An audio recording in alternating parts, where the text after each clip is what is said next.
let's get started.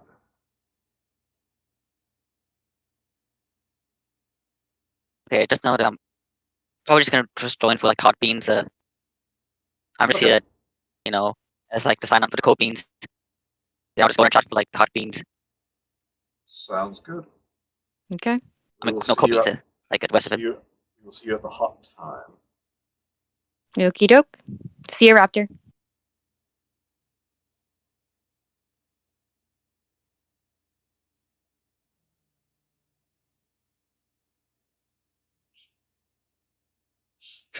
Fucking, What? fucking picture for the story. Sombrero wearing pines. Yeah, I don't know why, but the file name for it when I saved it was called "Dinosaur is best for breakfast." Also, will you send me those links, or are you just gonna wait till we do those? Oh yeah, I'm gonna wait. All right.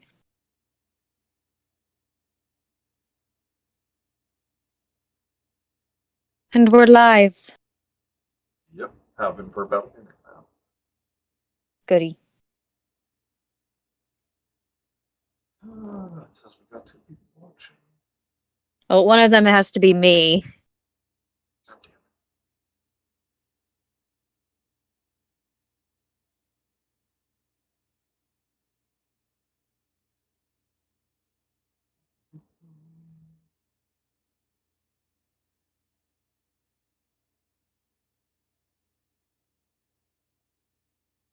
it. Oh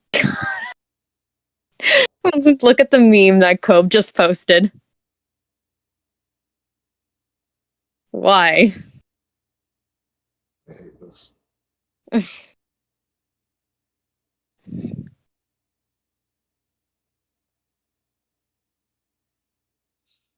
Post the link in Strams. I did. And then I need to threaten everyone to get in here.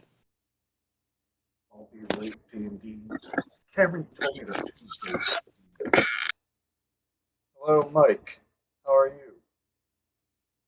Hi, Mike. The only one I know who actually watched the Ninja Sex Party music video that I posted, Manny.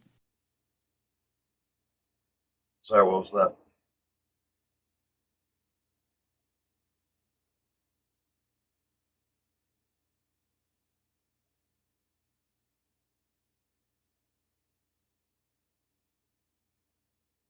I am also joined by Pork Chop, just so you know. God, that picture belongs in the cursed museum, I swear. Well, then tell him that. Ugh.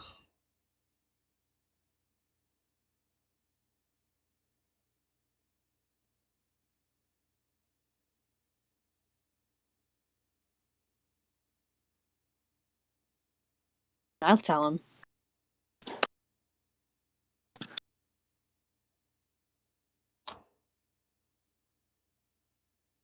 Or do they call them hero sex? What? I'm sure it's. Hey Vince, how's it going?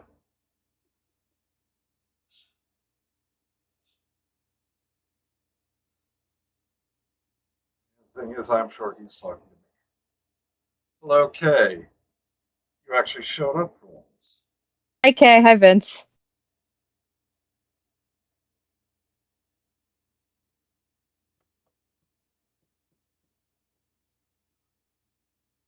I've got to stop that or else I might get struck. What? I just almost hummed the South Park theme song.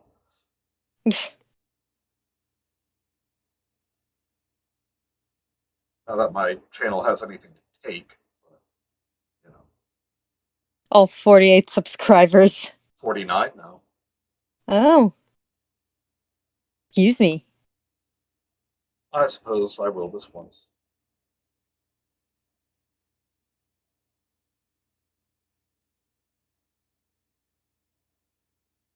I'm Hi, off from Kay. work for once. Lol. Good. Yay! I hope everything's going well with telling your boss you quit. I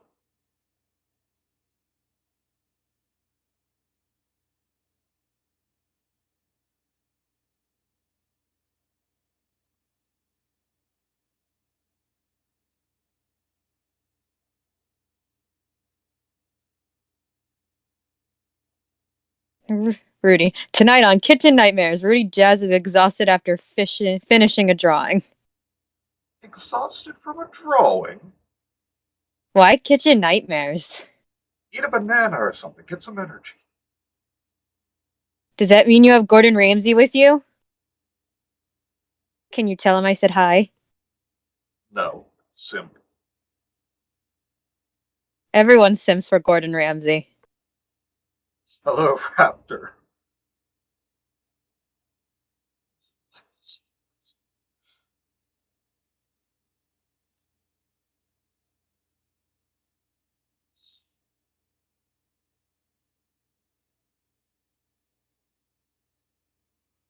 Oh, nice about he said he doesn't blame me and process my resignation without doesn't blame you, damn.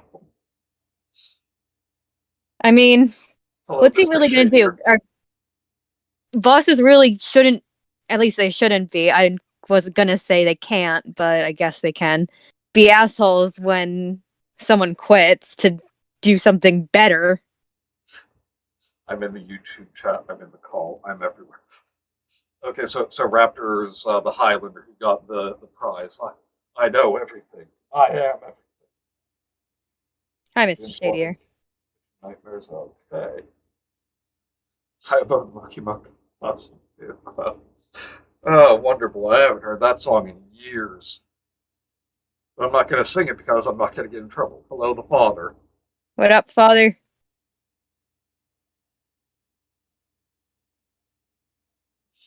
Just came in. Does that mean you have Gordon Ramsay with you? Can I see him? No, simp. Best intros. All right, dude, doing well. How about you? He hates his job at this point. He's been doing shit. Been getting shit on a lot. Oh, jeez. Aw. If I had a nickel for every guy named Gordon I'd crushed on, I'd have 2 nickels. It's not a lot, but it's weird to happen twice. Good Phineas and Ferb reference. What? Oh. I'm reading Rudy's comment. Say hello. Well, well, you say you forgot to say hello, then you say hello.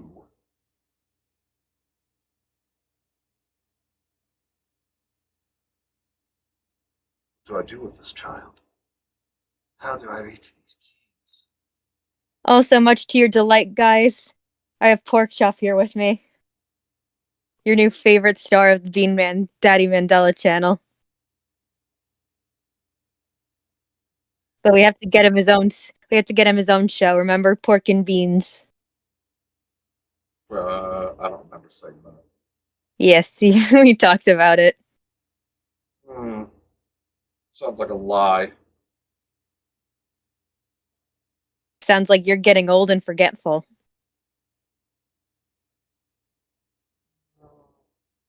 Something. See, Mike's happy about Pork Chop.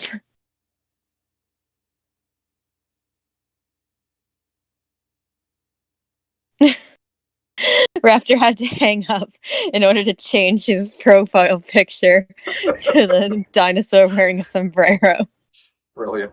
Stephen Wonderboy Thompson walks out the song, which makes him one of my favorite fighters. Nice.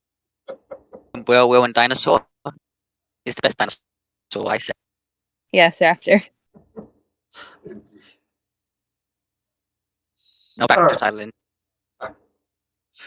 All right. Yeah. So let's get started. It's been about 10 minutes now. It seems like the chat is very eager for Pork Chop to have his own show. So tonight for the cold beans, we are going to be reading the story "Her Name Was Emma," which is actually on Reddit No Sleep. And Gemma recommended this one. I have never heard of it before. I know nothing about it. Yeah, this one's new for me. So, here we go. Her name was Emma. That's what The everyone. end. That was quick. All right, enough jokes. I'm done. Her name was Emma. That's what everyone called her anyway. Sometimes they would call her M. Sometimes someone would slip up and call her Emily. She was a part of our group of girlfriends growing up in a large town, not quite big enough to be a city, but big enough that there was still privacy between neighbors. We called ourselves the Unbreakable Six because there was me, Summer, Mel, Nina, and Jules. And then there was Emma. Emma started off as a practical joke by the other girls in the fourth grade. It was probably Jules that started it. She was always playing pranks on me. In high school, she even got suspended once for going too far and had to babysit for hours to buy that girl a new cell phone. Maybe it was Summer, who always seemed too busy with music and band to think of such an elaborate prank. Or maybe it was Mel and Nina, who were best friends and could have lived without us, always conspiring together like they were twin sisters. Either way, I bought my lunch, cold cut sandwich and carrot sticks and a pint of orange juice. I couldn't stand milk. It would account for how short I ended up being. And walked over to our lunch table. Jules looked excited, waving me over to him. Do you want me to just voice all of them since they're all little girls? Yeah, sure. And hello, the lovely Cricket has joined us. Hi, Cricket. And also Vince, no, not pork chop cash. That is not who we are talking about. Lottie, look! I wasn't sure where I was supposed to be looking. This is Emma. She moved here from Los Angeles. We lived far inland and into the boonies. Los Angeles was glitzy and glamorous and chic compared to the flat houses and half-rate high school football, though, was the only real source of entertainment in the area. What? Los Angeles, dummy. Jules said, rolling her eyes. She's not in our class. She's in Miss Lark's. But she's in the same grade as us. Isn't that cool? I still wasn't sure where I was supposed to be looking. I sat down with my tray uneasily, wondering what I was supposed to see. Who? Summer jabbed me in the side. You're being rude. She hissed quietly. Summer was all about rules and manners. Say hi to Emma. I looked around our table, from Jules to Mel to Nina to Summer and back to Jules, who was waiting impatiently. I don't know. I was weak. I wanted to fit in. I didn't get it. Hi, Emma. They seemed to breathe a collective sigh of relief, like I was making everything awkward. Charlotte's weird sometimes, but her brother has a Nintendo that he lets us play sometimes. They kept on talking, chatting about whatever fourth grade girls chat about, and ignored it. And I ignored it. If they wanted to play that prank, then that was fine. I wasn't going to buy into it. I was always a precocious child. I knew that what they were looking for was a reaction. That's how Emma became a normal part of our lives. It was crazy. We would buy her birthday presents, and they'd disappear like they were taken. I wonder how many candle making kits in Mancala games Jules had piling up in her closet after all these birthdays. One year, Mel even got Emma a really nice necklace, and that disappeared too. We never went to her house. I asked Nina about it when I was sure that Emma wasn't there. She gave me the scandalized look. Lottie, don't be rude. Emma's family doesn't have that much money. She's embarrassed to let us come over. She told Mel that, who told me, and it makes sense. I mean, what she wears all the time. I mean, we still love her. We'll always love her. She's one of us. But don't rub in the fact that we can't go to her house. It's mean. After I was scolded so wholeheartedly by Nina, I didn't ask again. They were covering their bases really well, and by seventh grade, I had to accept that they were taking this prank all the way. It was weirdly comforting in a way. There was this silent friend that I never saw, but she was always around. We would leave seats open for her, and when we did, the buddy system somehow always had Emma walk into the bathroom by herself. When we decided that we wanted to be lame and come up with a name for our group of friends, we decided on the Unbreakable Six, even though there were really only five of us. I was curious in sophomore year of high school when we were having a sleepover. Summer was at band practice late, and Emma couldn't make it. She had to work on her science project, according to Mel. So I asked Jules, the likely mastermind behind it all.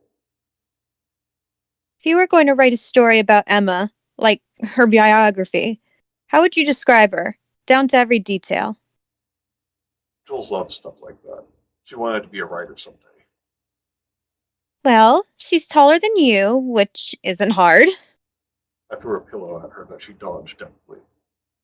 She's medium build, Jules dropped her voice to a whisper. even though she gained a little weight recently, but we're not going to tell her, and she's still beautiful. And she has green eyes and brown hair, and she's got freckles. She hates getting her picture taken. She's nice but quiet and dances really beautifully. I mean, you've seen her, right? Of course, that time a few months ago when we turned on some music and danced around together to practice dancing at homecoming, so we didn't look weird or do it wrong.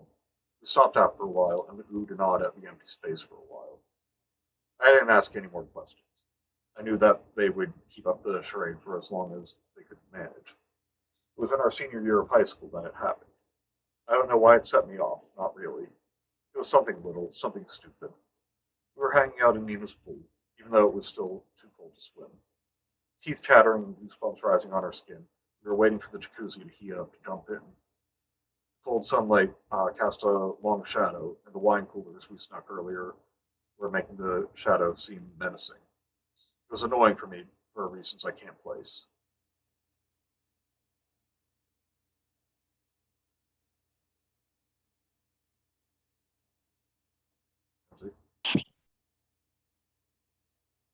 Are you there? Yeah. You haven't Can said you hear me? anything. Yeah, Yeah, I read it. it did pick up. All right. Look at Emma, Lottie. Jules called. She wolf whistled and hooted over the top like Jules always is. Hot mama, look at that booty. Someone clipped that. I didn't know where to look, like always. Like for the past Dramatic 9 years reading, of my everyone. life, I didn't know where to look.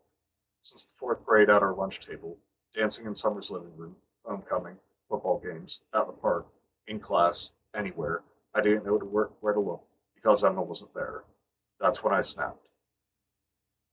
Emma. I screamed. And fuck all of you.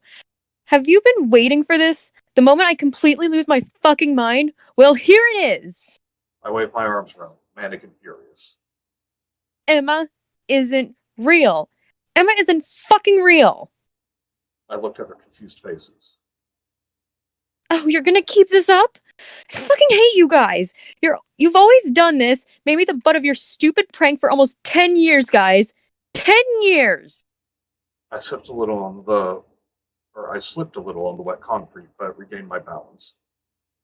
Fuck you. I hate you so much. Tears welled up in my eyes, years and years of pent up frustration finally spilling over. Emma was some stupid prank that got out of hand. I can't believe that none of you ever had the balls to tell me that it was a stupid prank. No, it had to keep going, and you had to keep laughing behind my back. It's not fair. Summer was furious. Lottie, don't fucking be this way. Emma's right there, and you're being a bitch. Why are you doing this? Are you mad? Mel spoke up in a tiny voice. Lottie, you look hot too. I mean, you look good in your bathing suit too. Yeah, but don't take your anger out on Emma. God. Nina said, rolling her eyes. Nina walked over to the side of the pool and reached out a hand like she was rubbing someone's back. It's okay, Emma. Lottie's just under a lot of stress right now, figuring out where she wants to go for college. Shut up.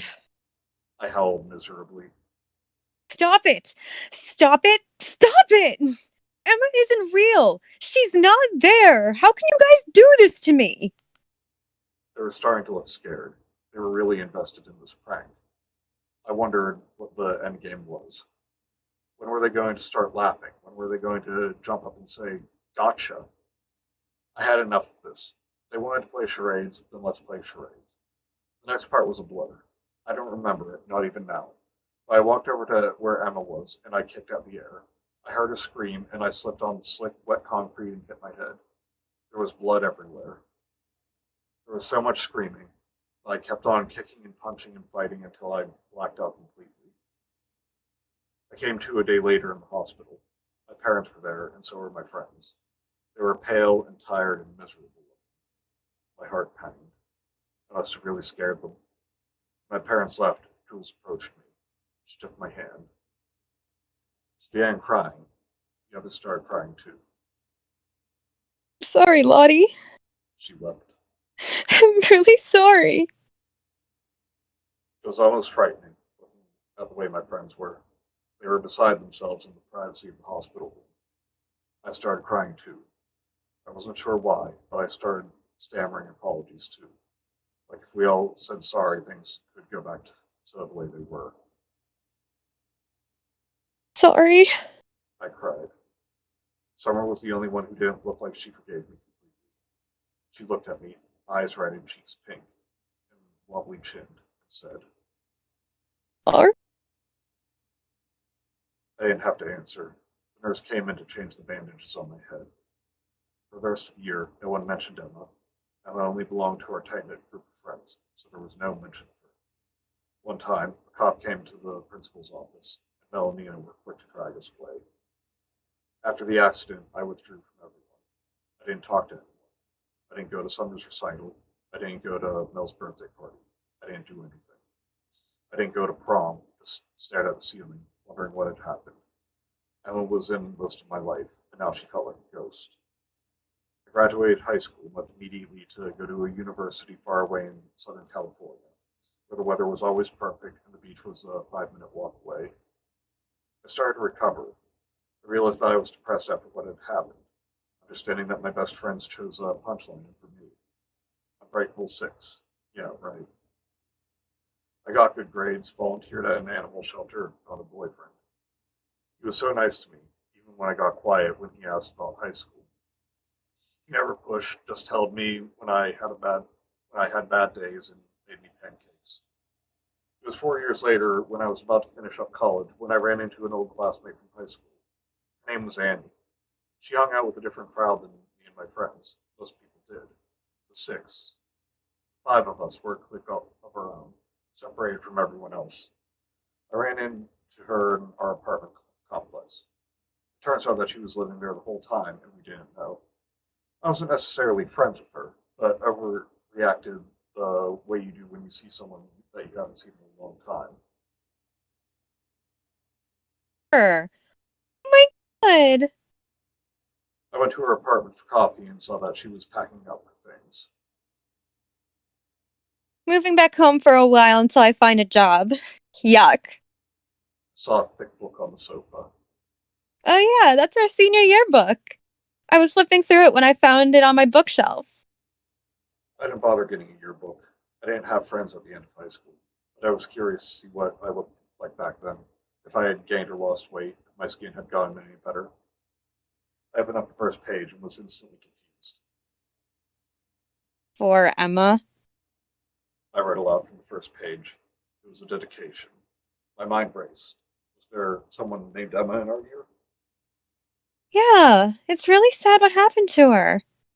Annie said, handing me a mug of hot coffee. I flipped through the yearbook looking for a trace of Emma. Then I found it. My heart stopped, mouth going dry. My hand shook as I held the yearbook, looking at the photograph. It was a picture of the Unbreakable Six. We stood with our arms slung around hips and shoulders, sticking close together for the photograph. There was Summer at the end, then me, then Jules, then Mel, then Nina, then. I had never seen this girl before in my life. Never. There she was. I can't even remember getting this picture taken. She was right there at the end. Green eyes, brown hair, muffin top, shy smile, threadbare shirt and ripped jeans, looking straight at the camera like the rest of us. She looked as normal as could be, just another teenage girl. Annie looked over my shoulder. You all are. What did you call yourselves again? What happened to her? I couldn't even touch her photograph, just let my shaking finger hover above her face. Annie felt quiet. Well, I guess you might not really remember that well after your head injury. And you kind of just faded away from everything, stopped doing much at all. But Emma disappeared. Out of nowhere. Cops came by once to ask questions, but her parents were both poor and junkies, so no one really cared. Just another girl that disappeared. I left Annie and went back to my apartment, one I shared with my boyfriend. He took one look at my face and started boiling some water for tea, grabbed a blanket to throw over my shoulders. I pulled away from him, locked myself in my room. I stared at the ceiling. I was 18 again, lost and confused. The girl's green eyes haunted me. Emma's eyes haunted me. I went on Facebook and found my old friends, my best friends, and I told them, Please meet me back at home. It's important. I returned back to our big town little city, went to the newest Starbucks and waited. They trickled in one by one. Jules, small-time blogger who works at an Italian restaurant until she makes it big. Summer, brown and freckled from band camp, coaching kids for their field shows. Nina, the hot librarian at their old high school. Mel, her belly swollen with her second child, wedding ring secured to her left hand by her high school sweetheart. My friends were not the same, and neither was I. Cut to the chase. I couldn't spare a moment for small talk. What happened to Emma? They exchanged uneasy glances. They knew this was coming. Nothing. Jules said with finality. Emma wasn't real. She was just a trick. Nina said softly. She was a prank. Figured they might pull this shit. I reached into my bag and slammed the yearbook down on the table, making our drinks rattle and one fall over, spilling tea onto the ground. No one moved to try to pick it up. They stared at the yearbook instead. Emma was real. I finally whispered. Emma was real. What happened to her? Nothing. Cut the crap, Jules. Summer snapped. She turned to me. Lottie, you killed Emma that day by the pool. You went nuts and kicked her and kept kicking her when you slipped and fucked up your head. And you bashed her head and she fell in the pool and it was too late to save her and we had to worry about you and... Summer! Jules shrieked, swatting her in the arm. I was silent, absorbing what Summer said. Elle spoke up in a tiny voice. Lottie, we weren't going to let you go to jail. I looked up at my friends, tears running down my cheeks. Why? Nina reached across the table and took my hand. She squeezed it hard. Because we were the Unbreakable Six. We don't break because one went crazy and another's dead. I excused myself to the restroom and wept for what seemed like hours. It couldn't have been that long, but there were angry knocks on the door from other patrons who needed the restroom. I sat there on the dirty floor, sobbing until I had cried everything out. I came out where my friends, my best friends, were still waiting. I sat down in my seat and faced them. I want to turn myself in. There was an outcry of different responses. Summer seemed willing, ready to have me turn myself into the police.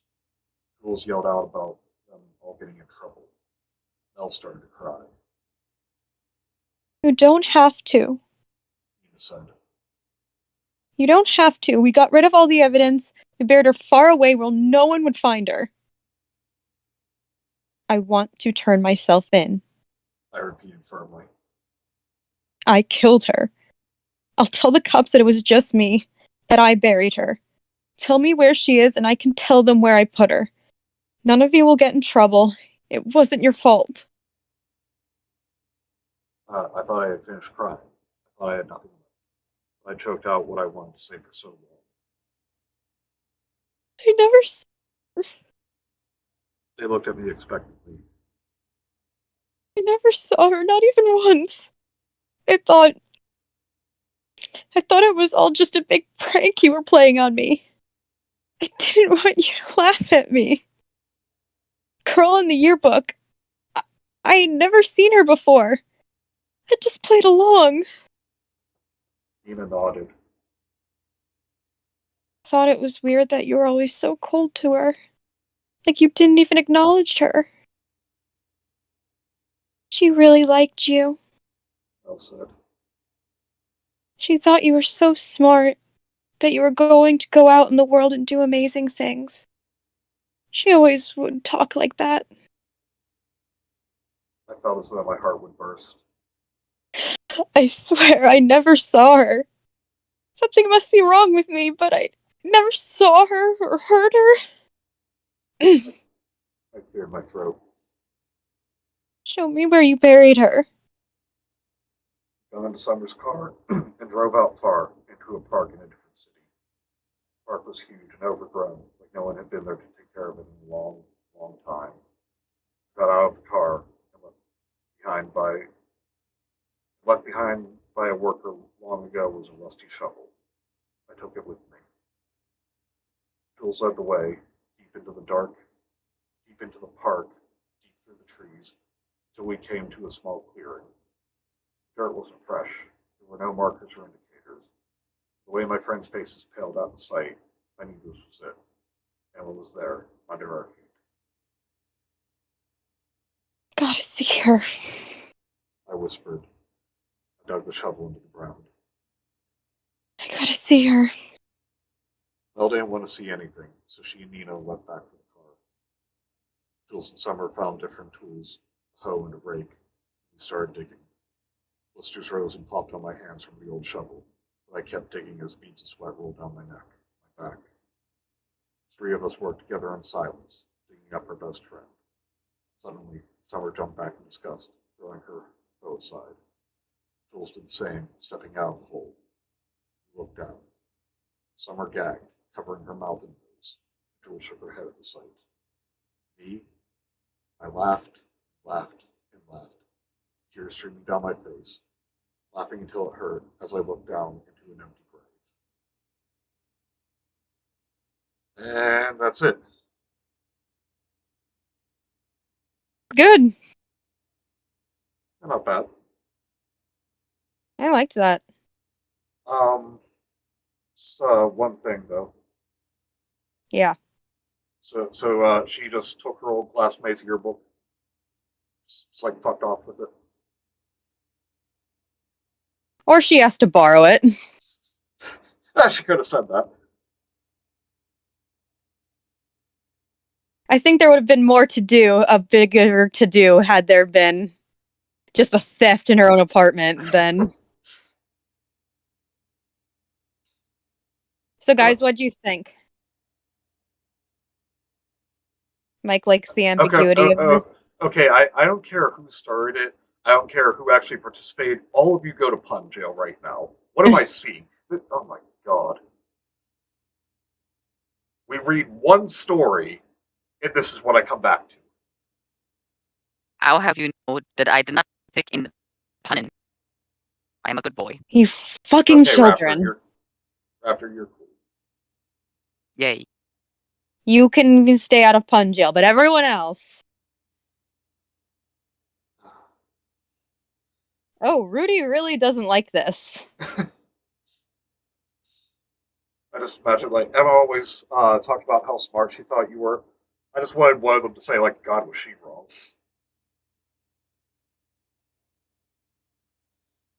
And I disagree, Rudy. I liked the story.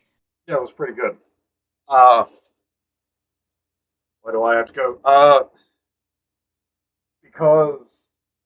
Because we were busy reading, You know, and we couldn't see all this kerfuffle going on in the chat, and so now, this little pungent master that was going on in the chat has ruined it for all of you. Also, I can't help it, but so the poor impoverished girl in the group was the one who ended up dying. She was the Kenny of the group. Oh my god. Oh my god, they killed Emma! They killed Emma. You I thought it was bastard! nice. I'm glad you liked it. I at least recognize Mike saw a proud achievement of 6 or 7 times to punch. It Yeah, he's really making the jail accomplishments lately. Okay, Mike. I have one question about the story. Yes. Yes. So, about like Emma appeared in the yearbook. Does that mean that they just have a girl to like pretend to be Emma? Like they just take just some random picture of the six, and she was like, yeah, just had her in. No, I think the implication is that it was never a prank. There's just something wrong with this girl who can't see Emma, who might have actually existed. Hey, do you guys think her brother actually had a Nintendo or used an Emma? Tenjil. So it would be kind of funny if Emma was just like just some stock girl from Google Images. God damn, Rudy. Maybe it's because I'm That was not a just native that looked English like she would just speaker. obviously edited in there. Raptor, no one edited the yearbook picture like that. I'm pretty sure that's the implication. I know. I'm just messing with you. I'm doing the funnies. Wow, Rudy really didn't like this. I do Fair. mischievous sometimes. Mischievous. And it's fair. I just disagree. I thought it was clever. I've agreed with what Mike said, which was I that don't care. It's mischievous for me, and that's how it goes. Mike was like, "Oh, but my friends made friends with a ghost," when that was not it. And I like that it didn't go that route either. Yeah, I agree. Honestly, for a while, I thought it was going to be like she was actually the imaginary friend, but turned out not to be the case. But then how would she have written this Reddit post? Ooh. Uh, she died, became imaginary skeleton, and wrote this story. I listening, but not really paying attention. That's cool. Yeah, that was pretty good. So we Are can you listening to us in traffic again, Vince? I mean, in all seriousness, that was pretty good. good. Give it a Glad. solid 8 out of 10. Nice. This I time just again. picture Vince like driving down the road like with the window rolled down and people just wondering why he's suddenly yelling, "Shut the fuck up, Manny!" Well, I was yelling a lot. There was a lot of fucks during the right before she killed this person. So Yeah. I have a question how the protagonist sees stuff that Emma interacts with food, homework, school. Yeah, that's a good question. Fuck your face. Uh, I can't wait to So stream does with you that mean again, you Vince. are listening to us in traffic, or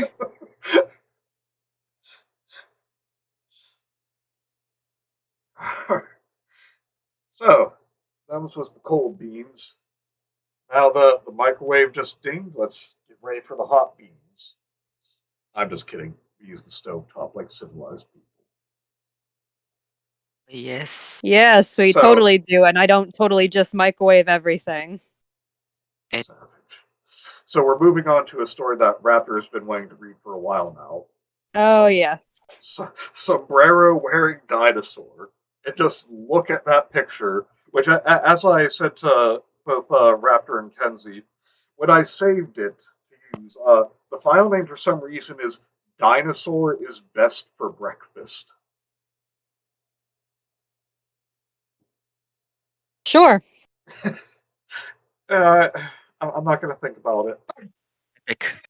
Let me Uh, s- uh, and let me say, if this story is anything but perfection, I am going to be very disappointed. I agree. I like the little devil guy down there just saying, I am bad.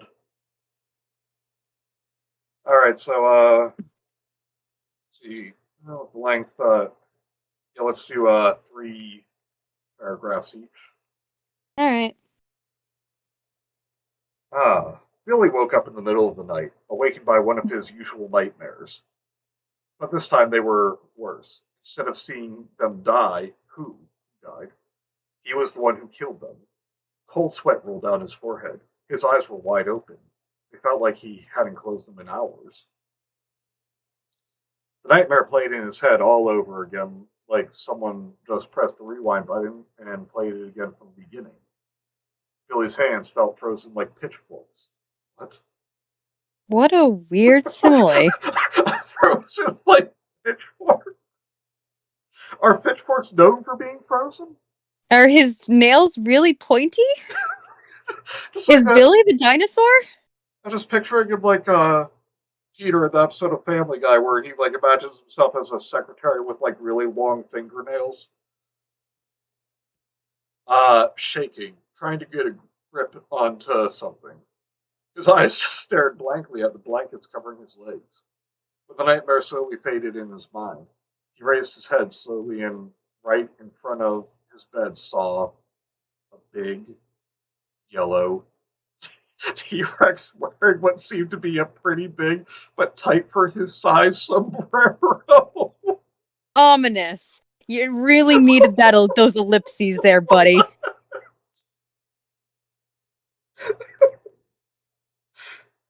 Well, I mean, at least we're just getting right into it. I can respect that. He, he was pretty small Very for. pragmatic. No nonsense. Just straight to the point. Yep. No bullshit padding. You know what? Fair. It's like, boom, T-Rex. What are you going to do about it? And he's wearing it. He's got that sombrero. Mike's comment, it said Alan. God damn it, I hated that part. Alan. He said touch I will say that's probably the very last nostalgia critic joke I ever thought was funny. He's just getting chased by a raptor that keeps saying Alan. Yeah. Even my brother thought that was pretty funny. We made that into our own running joke.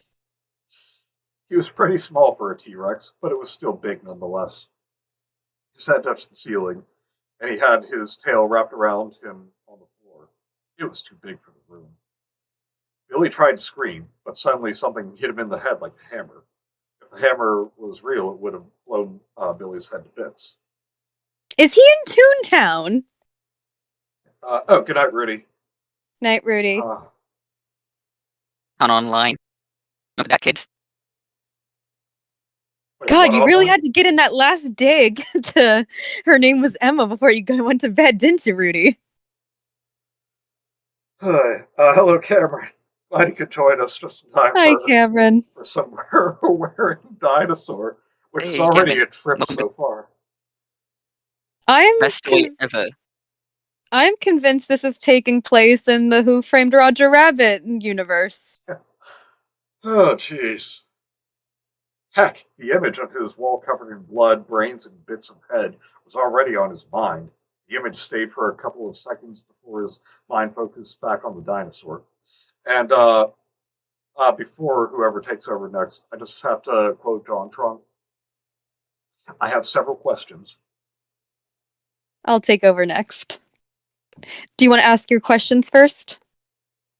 No, because I know there's not going to be any answers.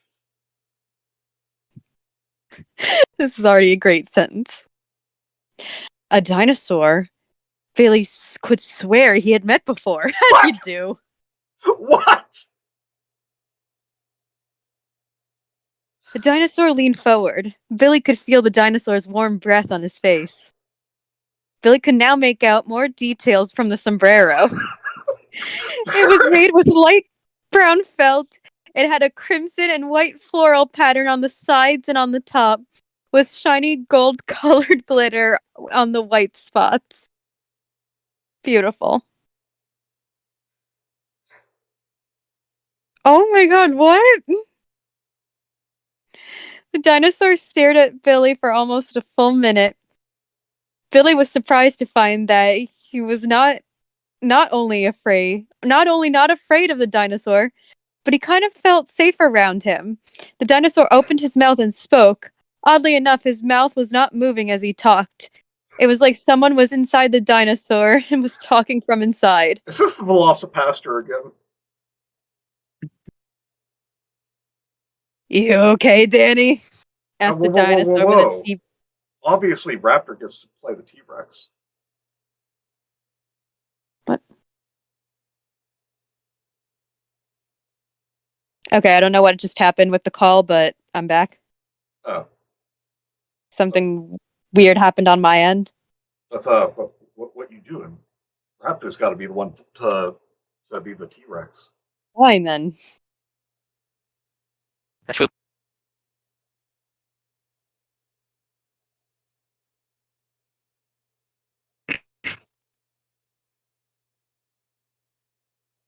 Raptor, Oh, it didn't go through. No, your mic's breaking up. Dang it.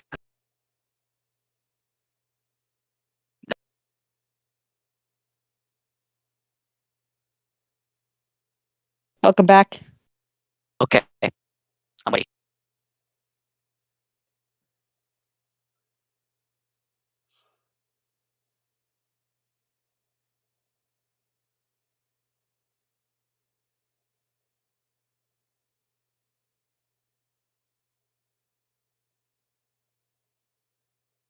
Raptor,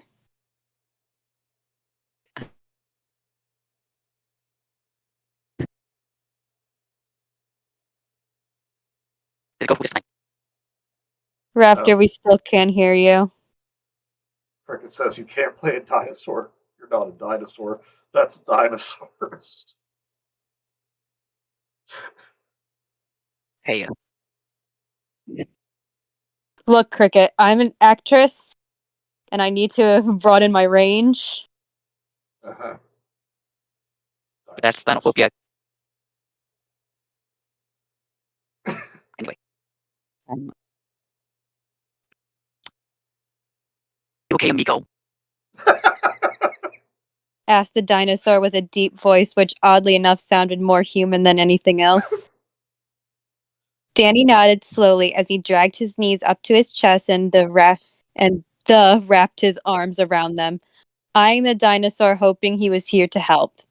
The dinosaur raised his head and then slowly looked at the digital clock sitting on Danny's nightstand. The clock shined the numbers 6:25 on its screen. The dinosaur turned his head to Danny, then spoke again. It's not me. Nightmares again? You should go back to sleep, amigo. You need to say the names because he keeps switching names. Yeah, the first time it was Danny. This time it's Teddy.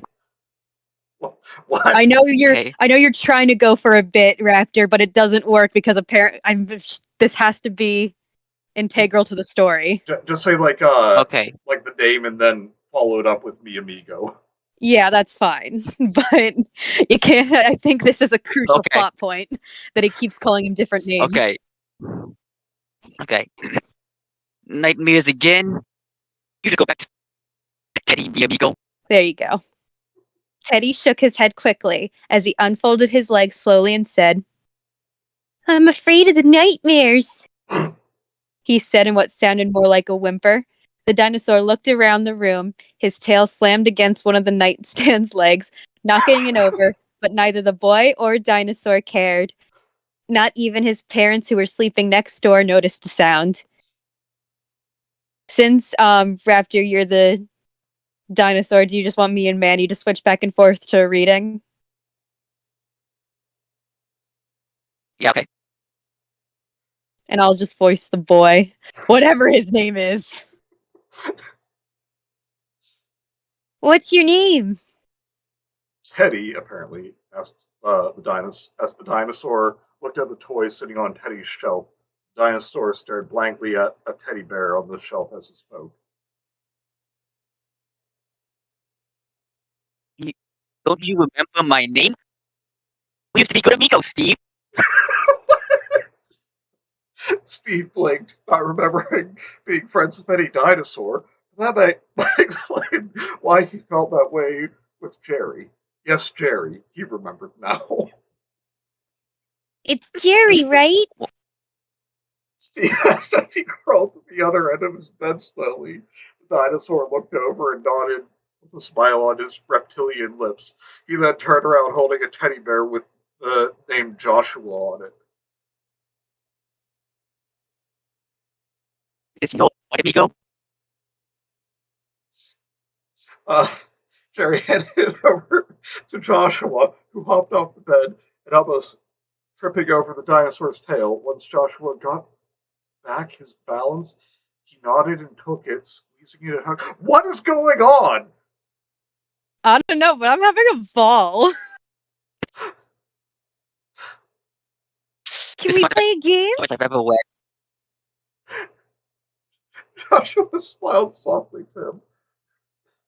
Excuse me, God, this is worse than Nina the Killer, like switching everyone's gender every 2 sentences. No, I think this is a point. The dinosaur returned the smile and nodded. They both sat on the ground and played with Joshua's toys. Joshua played as the teddy bear. Jerry played as the man in the jacket with the knife in the right pocket. They both made jokes and laughed as they played. Okay, Mike thinks that this is going to be that the T-Rex is going to be a monster working for Monsters Inc.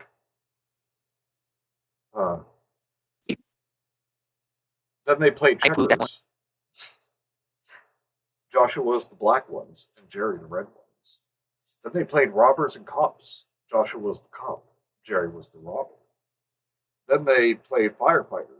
Joshua was the firefighter and Jerry was the knife. It's clearly meant to be obvious that he's still dreaming, Okay. which is why he keeps getting called different names and why this makes no fucking sense. But I just want to know where it's going. It isn't frightening because a dinosaur broke into his house. It's frightening because said dinosaur is a Mexican. Damn it, Vince. Vince, what an unforgivable jail. Based. Based. But they played superheroes. Joshua was the superhero, and Jerry the multiple stab wound. Then they played Knights and Dragons. Joshua was the gun, and Jerry the bullet piercing the skull. What is this? They played checkers. Susan was the dead body. Jerry was the father. Uh-oh. The father, you didn't tell us you were in this. Finally, they played hide and seek in Susan's bedroom. Susan was the sin. Jerry was the broken glass. I'm sure everything will make sense by the end of this. Press X to doubt. Go ahead, Kenzie. You read for a minute. Okay. You want me to? Oh no, there's still a lot more to go. I keep thinking we're almost at the end of this. So did I. They kept playing until it was time for Susan to get ready for school. He heard the door of her parents' bedroom open and steps of someone walking towards her bedroom. Susan panicked. The room was a mess. Toys were all over the floor, and there was the dinosaur. She quickly turned to the dinosaur, and he was gone. Billy's mother opened the door and frowned at the sight of all the toys lying on the floor. After a good scolding and some breakfast, Billy was ready for school. Billy stood in front of the entrance door, waiting for his mother to bring his favorite Donald Duck winter hat from his room. She quickly ran down the stairs with the hat in hand. She gave it to Billy as she opened the door. Okay, you can break up these sentences a little bit. My God. And yeah, I just want to clarify. What Kenzie means is there are no periods so far. It's just a bunch of commas. Yeah, all this thing I'm reading to you right now, it's one sentence. It's enough to make a paragraph, but it's just broken up by commas. Yeah, it's one hell of a run-on sentence. Well, run-on sentence would be without the use of commas, but it is still very unnecessary. The bus was about to arrive at any moment. Outside, the front lawn looked completely white due to all the snow covering it, except for a spot with yellow snow his father was trying to cover with more snow. What? You can read this, Manny. That asshole Lucas took a piss drunk on our lawn this morning again. The father said to his wife between growls of anger and tiredness. Billy was about to walk out when his mother got in his way. She dropped on her knees and gave Billy a little kiss on the cheek. I'm sorry I scolded you, honey, but you can't mess your room like that. She stared into his eyes. I hope I was not too harsh on you. Was it one of your nightmares again? She said, concerned. Can I please read this one? Can we read it together? Yes. Ready? 1, 2, 3. Billy shook his head. What a lying little prick. What? Beautiful. 10 out of 10. Is this? IGN. This guy missed his calling. It's not, I don't know what that calling is, but it's not as a creepypasta writer. Might go to pun jail. That asshole took a P-Rex. Now. That asshole took a P-Rex on the lawn last night. Mike, shut the fuck up. Meanwhile, the father had the idea of following that asshole of Lucas next time he took a piss and slammed his head with the shovel over and over until his brains scattered all over the white snow. Jesus Christ. Like painting on a black canvas, then take a smoke while sitting on his dead body. Jesus Christ! The image flashed through his head. A little smile showed in his face, but again, it was just an idea. Okay. Vince has the perfect reaction here. Fucking what? I know. Billy got on the bus and the day unfolded like any other day. The bus drove down the lane. The sky had not a single cloud and the sun shined so much that the snow was almost able to blind someone. The bus stopped right in front of Billy's house. He hopped off the bus carefully, not to miss a step and fall, then made his way to the house. He stopped by the doorstep and ringed the doorbell. Rang. Ringed. His mother opened the door and smiled down to Billy, who proceeded to walk in. Okay. Rewind. The bus drove down the lane. The sky had a bunch of clouds, but the sun shined so much that the snow was almost able to blind someone. The bus stopped right in front of Billy's house. He hopped off the bus carefully, not to miss a step and fall on his face, then made his way to his house. He stopped by the doorstep and rang the doorbell. His mother opened the door and stared down at Billy, who proceeded to walk in. Rewind. The bus drove down the lane. The skies had plenty of clouds, but the sun shined so much that the snow was able to blind someone. The bus stopped right in front of Billy's house. He hopped off the bus carefully, not to miss a step and fall on his face and bleed on the clean sidewalk, then made his way to the house. He stopped by the doorstep and rang the doorbell. His mother opened the door and frowned down at Billy, who proceeded to walk in. Rewind. The bus drove down the lane. The sky was cloudy. There was no sight of the sun, but the bus stopped right in front of Billy's house. He hopped off the bus carefully, not to miss a step and fall on his face, break his little skull, and soil the clean sidewalk with his brains, then made his way to the house. He stopped by the doorstep and rang the doorbell. No response. Rang again. No response. Then he realized the door was open. 2 cops were inside, looking down at 2 dead bodies on the kitchen floor. How do you miss that? Jimmy stared at the 2 dead bodies. He could not see their face, and he did not want to, in case those were his. You can be the cop, Manny. Excuse me. Are you Jimmy? One of the cops asked, who noticed Steve by the door. Steve nodded very slowly. The cop sighed and then said, We are sorry about what happened. We will try to find who did it. Okay. The cop stared into Joshua's eyes, trying to comfort him with an arm around his shoulder. The other cop was scratching his head while inspecting the bodies. It's like a dinosaur did it. Wow. It does not get any better than this. Rewind. It does not get any better than this. Rewind. This sucks. I need a drink. I'm not kidding. That's what it says. And that's the end. Written by The Wizard Experience starring Meds 2.0. Well, thank you for that. Beautiful. Beautiful. One of the stories I've ever read.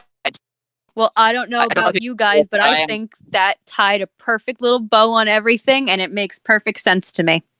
Wait. I don't know if you can hear me, but I am clapping right now. This is one of the best stories I've ever read. Okay, Manny, hang up on Raptor. 10 out of This 10. is uncomfortable now. 5 star.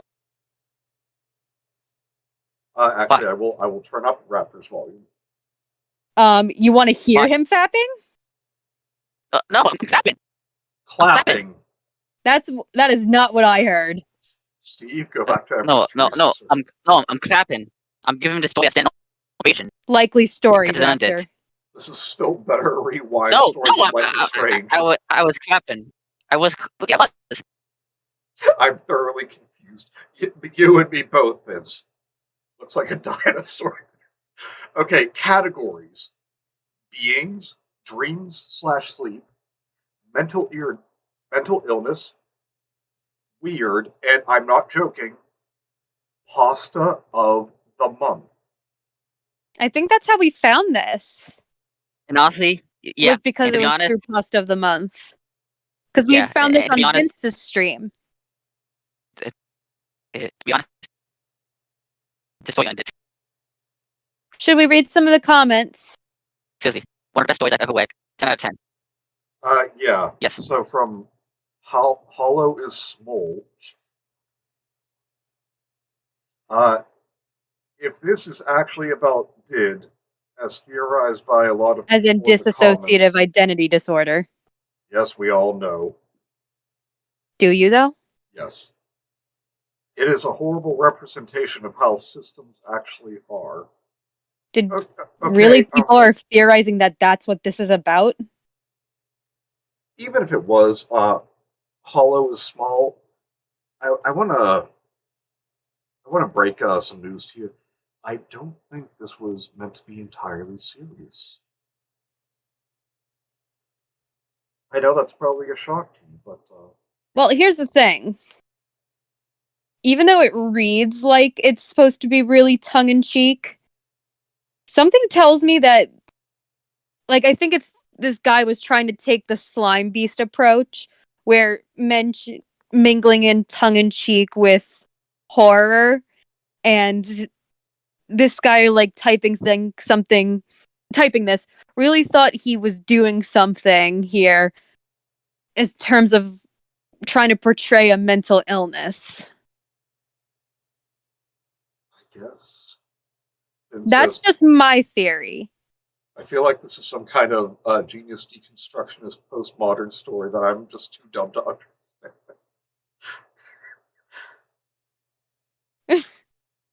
Okay, Maybe. wait. This one, Fat Yes. Donut Bear. It doesn't help that my real name is Josh. Story I've ever read. Comments like this, shut the fuck up. Nobody cares that you share a name with the protagonist. It means nothing. It wasn't even his real name. His Or real was name was it? Billy. My favorite pasta, 10 out of 10. Thanks, Dumbo. That really adds a lot. Might go to Pun Jail. God damn it. I'm not even reading that one out loud.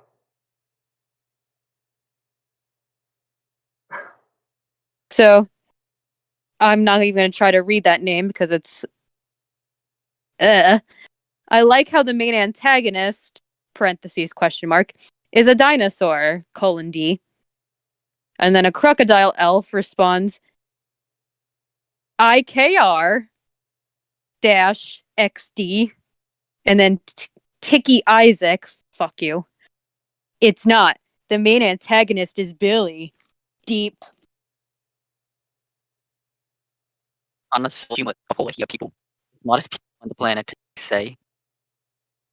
Count Dracula Love Blood, intelligent name, did point out not even scary, which, yeah.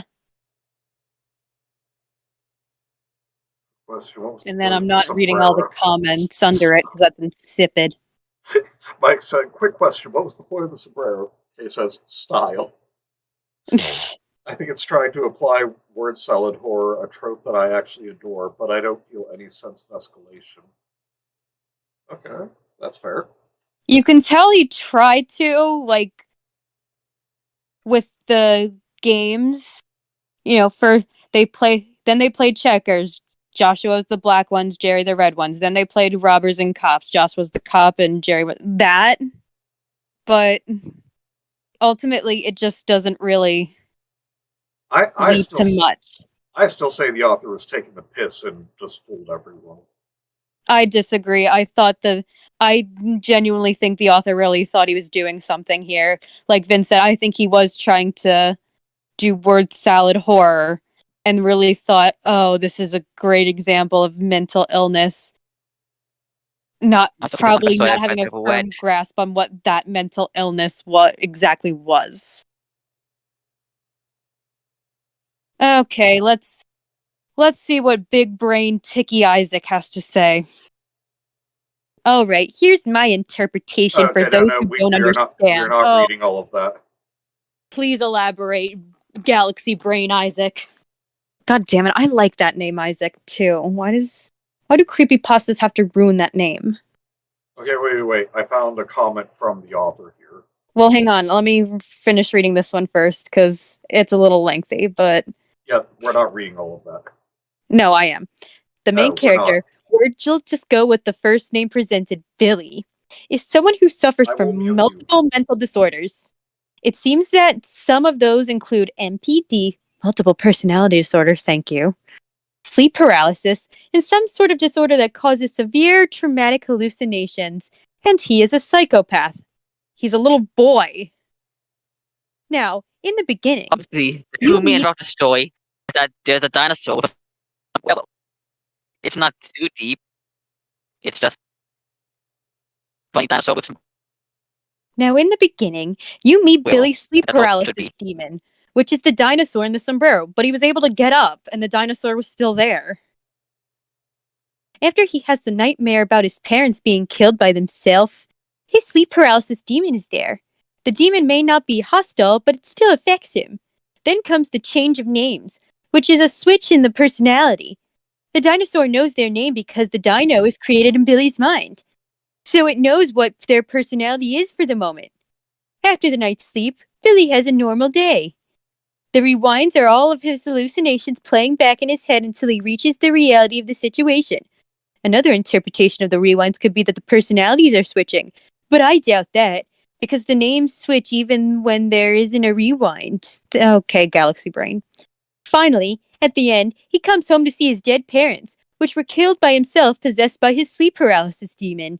I hope that ties some ends for the readers. Then again, it may not be accurate, but it makes a lot of sense in my mind. Tell me what other points I need to touch on in order for it to make sense to you. Shut the fuck up. All right, Oh, anyway, Future and gameplay then goals this Vince, might he tell I has you. think the it would help gall if to there agree were. with himself Vince after. says, I think it would help if there were a different type of narration before delving into the main character's scattered writing style. Yeah, probably. Stop it. Thank you, Kay. So you. So that's all he had to add? Yeah. Wow, okay. So then Tiki Isaac has. So someone, a crocodile elf, these two big brains real here, goes, whoa, that's a bit creepy. And Tiki. He just has the nerve to agree with himself, really. Yeah, it's creepy if you really understand it. Shut the fuck up. It's called a dinosaur, sombrero wearing dinosaur. Really?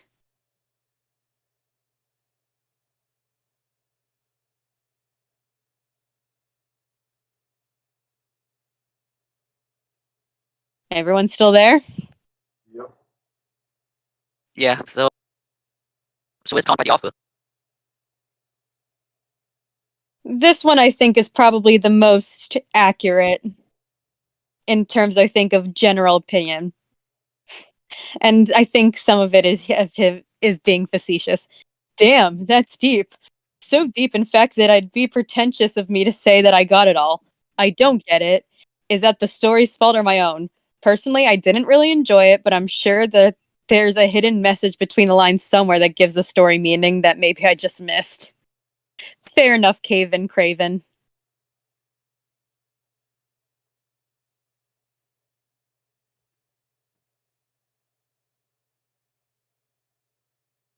Anything you two gentlemen want to add? No. No, this way. Really, 10 out of 10 for me. But again, the creepy story reveals that journalism hasn't been too profitable, so we had to switch businesses and make us money on Patreon. Finn says, I think it's supposed to be frightening due to the contrast between the horrific acts and the childlike writing style. It doesn't quite work because the violence is too on the nose. Oh, god damn it. I think I may have pointed this out when I was reading the comments when we were doing this on Vince's stream, but I scrolled down a little bit. Rob Walker, I'm a dinosaur. That's just what someone commented. Sorry, Raptor, I know that triggers you. Walker. Walker. Alright, so I'm really interested in this one. I watched House of Mouse as a kid, so I need to know what they actually wanted to do with this. Oh my god, it is paragraphed so weirdly.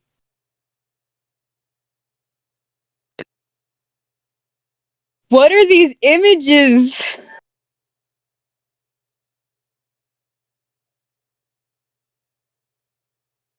Why does it have a gallery? I don't know. What? It says, hold on a minute. Yeah, I know. Like, plain time of face, shake my head. Like Mr. Widemouth doesn't outright describe him murdering children, it's definitely implied, and that's all you really need. Oh, I've never read that one.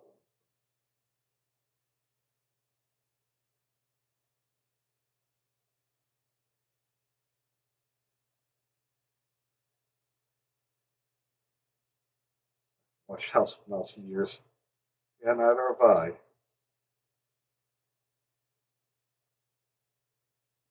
It was a cute concept. Barely remember it, but remembered it was good. Yeah. Yeah. I liked the concept of all Disney characters coming together, just having a night out, chilling. Mickey Mouse owning a club.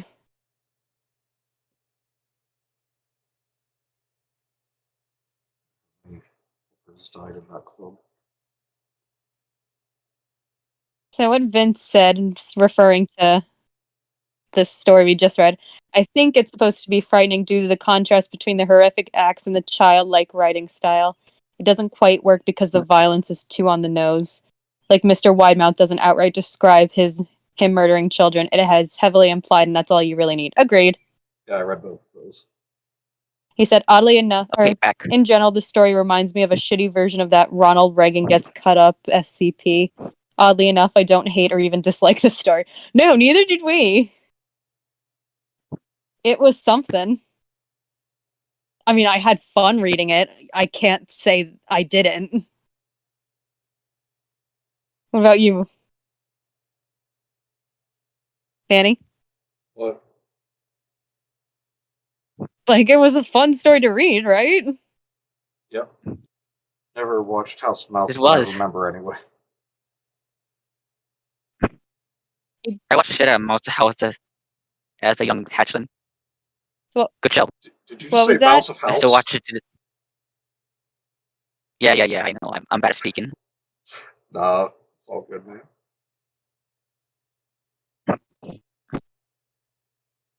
Well, anyway, good show. I love it. Can I just read the Probably one of the best. author's note first? No. Sure. All right. So now Yes. we're on to A Case of Salmonella, House of Mouse, Lost Episode.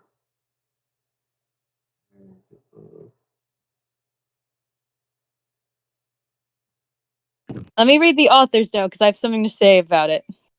Well, then you can say it after I read it. Author's note, read this first. But it says first. So guess the Kenzie has to be it first. What? I mean, so Kenzie has to be the first. I mean, it says right there. Read this first. You Yes. can't break the rules. So as I always say, the story is a funny pasta, and therefore not intended to be taken seriously.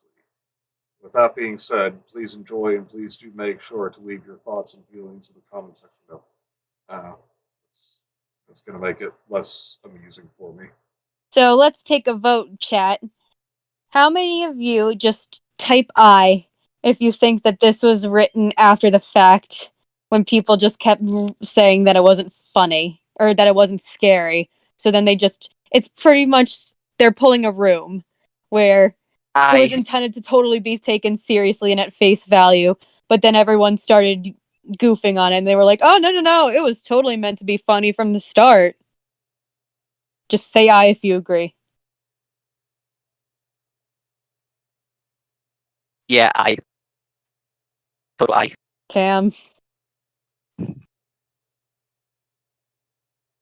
Kay's getting ready with that pun counter for Mike. Mike, I swear to God, if you No keep puns. going, I will beat you with an oar. Puns are haram. So Mike does They're agree. not good.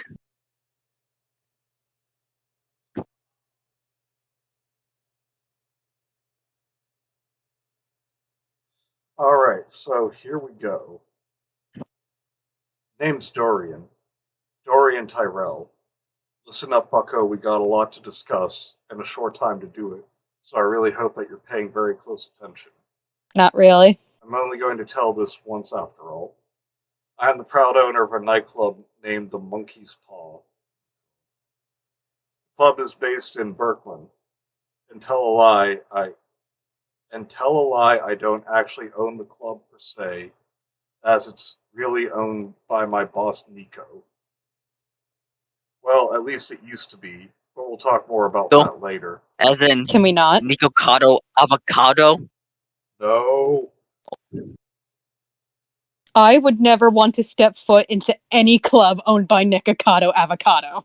Tell you all my thoughts and feelings, like in general. Well, first off, I have a crippling fear of death. Yes, Vince, open up to us. Make a breakthrough. Uh, well, it used to be, but we'll talk more about that later. Now, Nico is known as the official ruler of Berkland, and he holds more power than a tail catcher. Don't ever walk A your dog past what? a tail catcher unless you want them to become tailless. Okay. Okay, I'm done. Get back here, Manny. Good stream. Get back here. Get back here, Manny. We need you. Do you want one of us to take over for a little bit? I want it to end. I want this whole website to end. This isn't even the creep. What is this It one? can end after we read it, Manny. Gia's, I don't know if I'm pronouncing that right. Lost Episodes Wiki. Geoshia, I don't know who you are, but fuck you.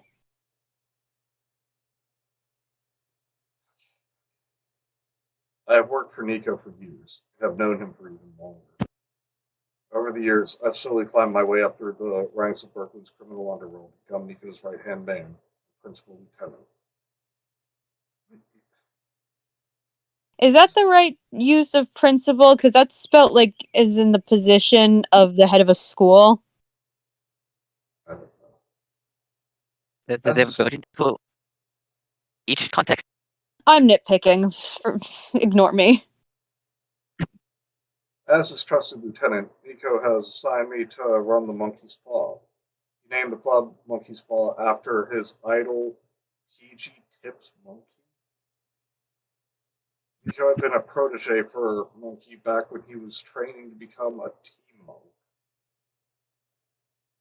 What are these words you are saying?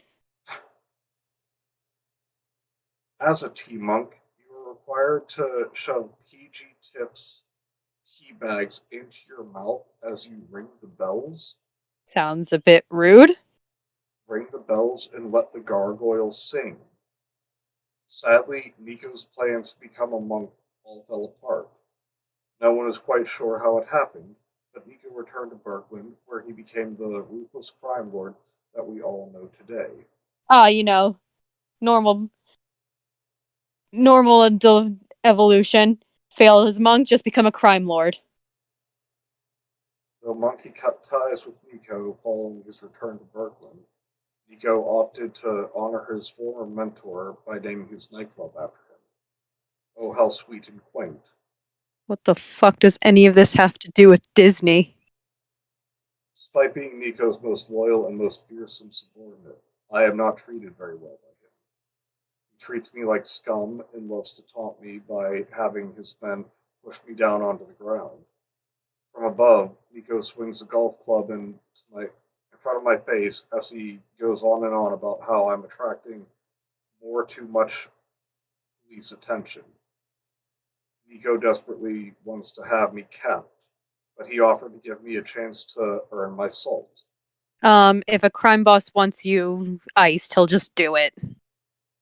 Basically, Nico would allow for me to walk away free if I was able to get the monkey's paw generating more profit.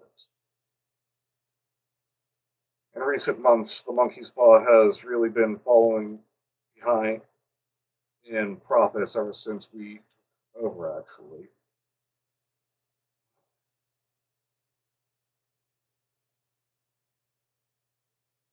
Originally, the club was named the Blue Tick and was owned by an incredibly dangerous meatball-eating motherfucker known as the Swede.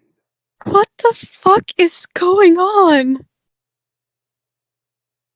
Is that Swede Makes sense or to me. Swed? It's supposed to be Swede. Swede, as in someone from Sweden. Funny thing is that the guy wasn't even Swedish. What After a violent shootout between Nico's men and the Swedes' men, we were able to take control of the newly renamed Monkey's Paw. Therefore, I was elected the owner of the club by Nico, but he still owned the documents. Whatever the fuck that means. It just means you're the manager then, not an owner.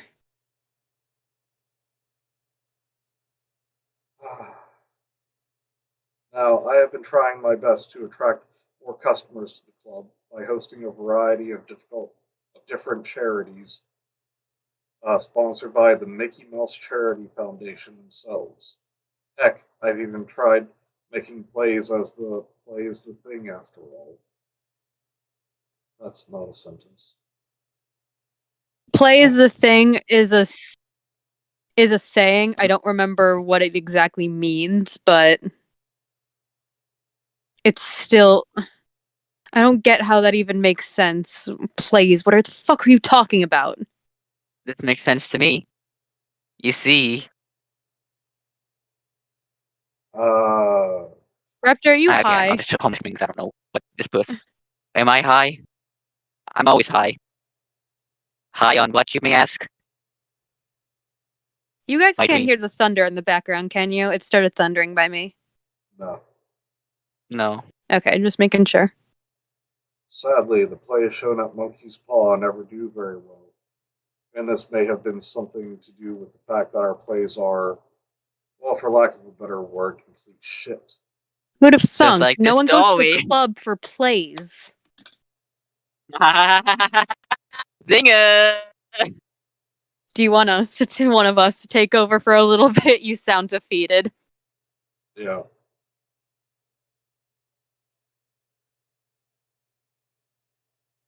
For example, I made a play entitled "Deflate a Mouse." Despite the title, there were no mice involved in this play. The plot of the play was about a butch security guard played by Rave Manuels who wished to join the choir. He was thwarted in his efforts by a gang of singing bishops who wanted the guard to join them and become a man of the cloth. There was also a subplot involving a fat chipmunk named Chili Charlie who wishes to become a gangster and becomes involved in the cartel. The cartel forced Chili Charlie to hide a series of tubes from the police. Yet no wonder this did shit. The cartel planned on using the tubes to bring their cookie master back from the dead. Known as Mr. Lyman, the cookie. What is going on?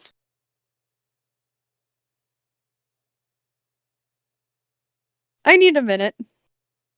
Also, Eli's scratching at my door. Hang on a sec.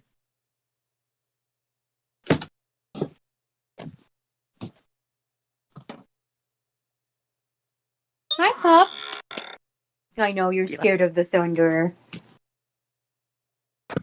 Hang on, I'm switching. Eli, say hi. I'm switching locations. Give me a sec.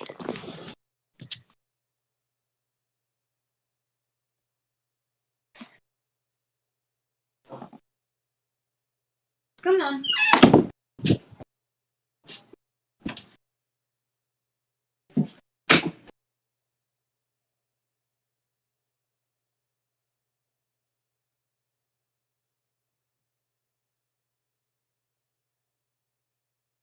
Sorry, he's scared of the thunder.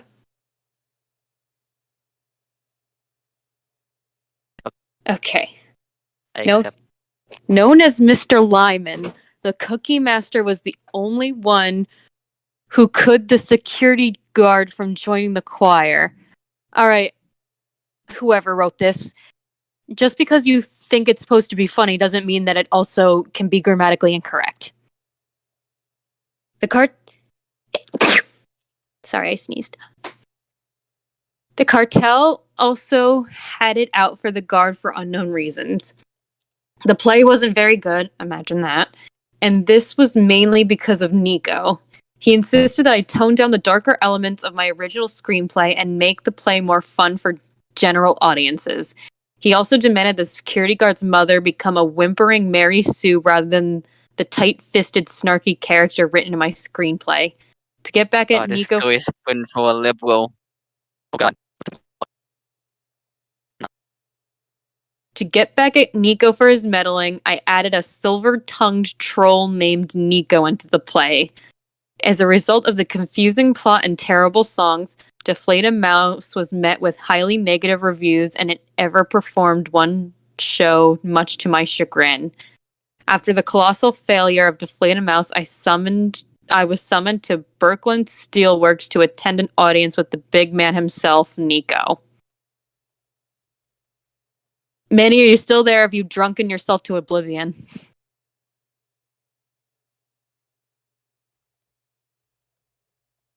Guys, I think we actually lost Manny.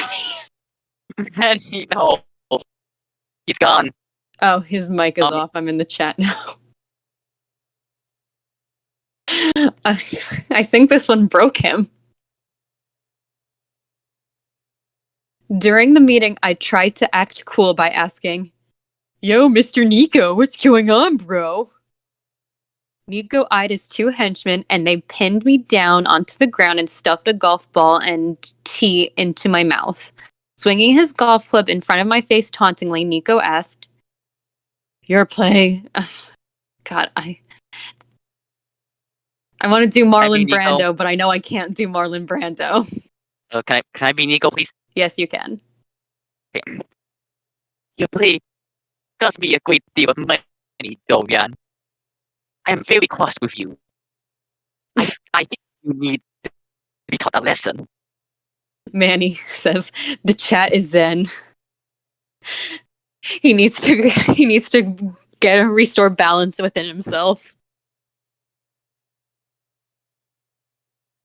Mike asks, I have a serious question. Are these supposed to be cartoons or real people? Good question. So maybe we can do this at the end after we finish reading this story. And I think the answer might be both. Because at the end, there's a gallery section as to, I guess, the characters in this story. And some of them are characters from The Mask. There's Bunsen and Beaker from The Muppets. Freddy Krueger's here. That terrifying bee from The Mask, Son of the Mask. Jack Skellington. And a bunch of random other shit. And maybe Manny can screen share once we're done reading this. So I really don't know. Maybe both.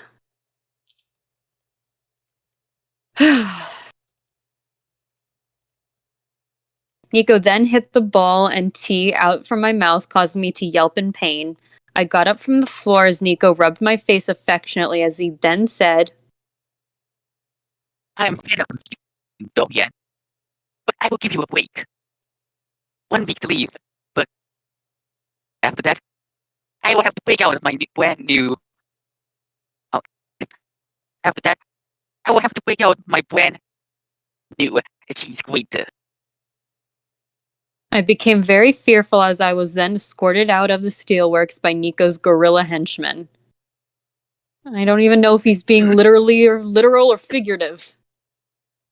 Nico was going to use Obviously, literally. Nico was going to use said cheese grater to grate my face into salad dressing. That's not how that works. He would then sell this brand new patented Terrell salad dressing to cynical college professors all the way in Bosstown. Not wanting that to happen, I thought it would be best to leave town immediately, but my best friend and possible lover, Dr. Freeze, had other ideas. And no, despite his name, Dr. Freeze was ironically not a doctor. He was actually a bishop and part-time hitman for yours truly. Much like me, Freeze despised Nico and had asked him for my help in overthrowing him and stealing his empire right from under him. I felt this would be a very stupid thing to do, considering the fact that Nico has the entire city of Birkeland in the palm of his hand. Dr. Freeze's eyes became sly as he placed his hand around my shoulder before saying, I'm gonna go with Cuckoo Raven here. You're talking to a doctor here. Listen here and listen well, for I've got a plan.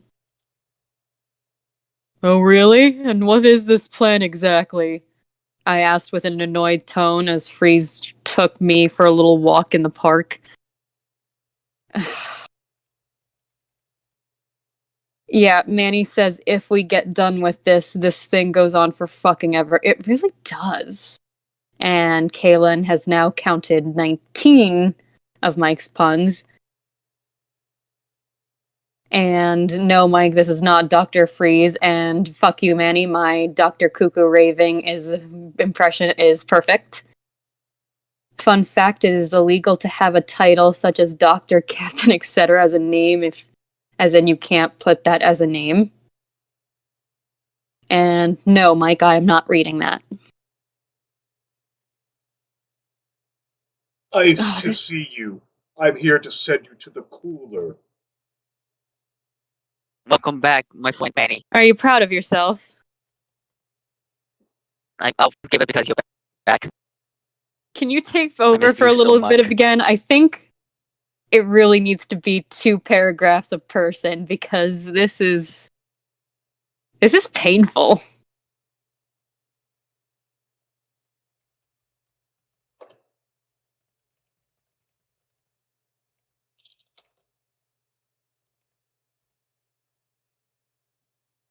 Man, what do you mean for $5, Manny? This is your channel.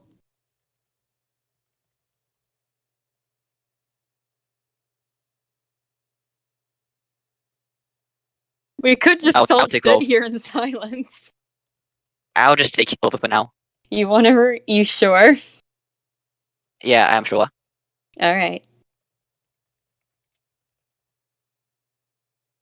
Dr. Freeze had a plan. And a cunning one at that. Recently, Freeze's friend, Caramel Joe, Caramel Joe. had gotten his hands on a horrid bootleg episode. What's the significance in that? Oh, here. I asked Freeze. We have voices, remember? Oh yeah, sorry. What's the significance of that? I asked Freeze. And I walked along with the plank. Well, you see, Nico and his boys are hosting this big shindig at the Monkey's Paw this Saturday. So I figure why not give them a little something that they shall never ever forget. I shall never forget? Why are you talking like this? I grinned ear to ear as I quickly put 2 and 2 together. Freeze planned on showing the aforementioned bootleg to Nico so that he may die of shock. Oh, how cunning, Doctor! For all his power and Wait a minute. Cameron has a status, really funny comment. Nico had one fatal flaw. Manny, I'm not giving you $5. But Cameron says he's holding himself for ransom. Sorry, Raptor, go ahead. Anyway, Nico had one fatal flaw. Both he and his men were allergic to bootlegs. No, I'm being deadly serious here, buddy. There's not a single one of Nico's men who isn't allergic to bootlegs. Not a single one. Bootlegs are incredibly dangerous, and Nico knows fully well of their power and effect they have on him. What? Nico used a really horrid SpongeBob bootleg to kill his former associate, Quest. Quest had been skimming cash and stealing dough from the Muffin Man. Yes, the Muffin Man who lives at Strauser Station and not Drury Lane, as we all previously been famously led to believe. Nico headed to Quest's yacht in the middle of the Bahamas in order to confront him about the dough. Heading inside the decompression chamber, Nico discovered the folded of rim with freshly baked soda bread. Nico grabbed Quest by the shirt collar and threw him to the decompression chamber. Quest was then horribly subjected to watch the horrid SpongeBob bootleg, which featured Patrick, Duncan, and Spike.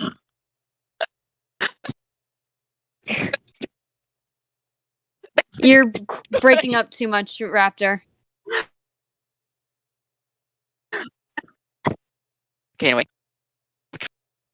Quest was then forcibly subjected to watch the whole SpongeBob bootleg, which featured Patrick. Do you want me to take over for a little bit? No, I get it. Patrick crooked in front of a bunch of cynical old ladies. You keep breaking up, buddy. I'm dying of laughing. Okay, anyway, yeah, you can take over. Okay, just in case, I'm gonna reread it one more time, just in case the audience couldn't hear that last bit. Cress was then forcibly subjected to watch the horrid SpongeBob bootleg, which featured Patrick twerking in front of a bunch of cynical old ladies. Cress's head swelled up from shock, and it ended up exploding like a balloon. You alright there, bud? I don't know why that's so funny. Nico had to be very careful when handling these bootlegs, as he was not allowed to watch them, otherwise he would end up following Cress's fate. Okay. I need a minute. I know... I came back and then I heard Patrick twerking. I think Get Manny, back here and please. read. We need you. Need help. I will do as I said, and I will read the lines of Caramel Joe. I don't think this person has any lines. Or maybe they have like one. Yeah. They have like one line. And I will read that. Hang on. I hate everything right now. Raptor, did you recommend this one? So, yeah. I was gonna try and find one. No, I want to know where you found I saw this. on like last one, like ep2.com. Well, the site. I want to find like one of the stories I found like doing like the opportune scream, like a scarypepper.com, but I couldn't find them. And then I found this, and I thought, this could be like a fun little read. Boy, was I wrong about that. Just give you an Boy, was I wrong. agonized scream.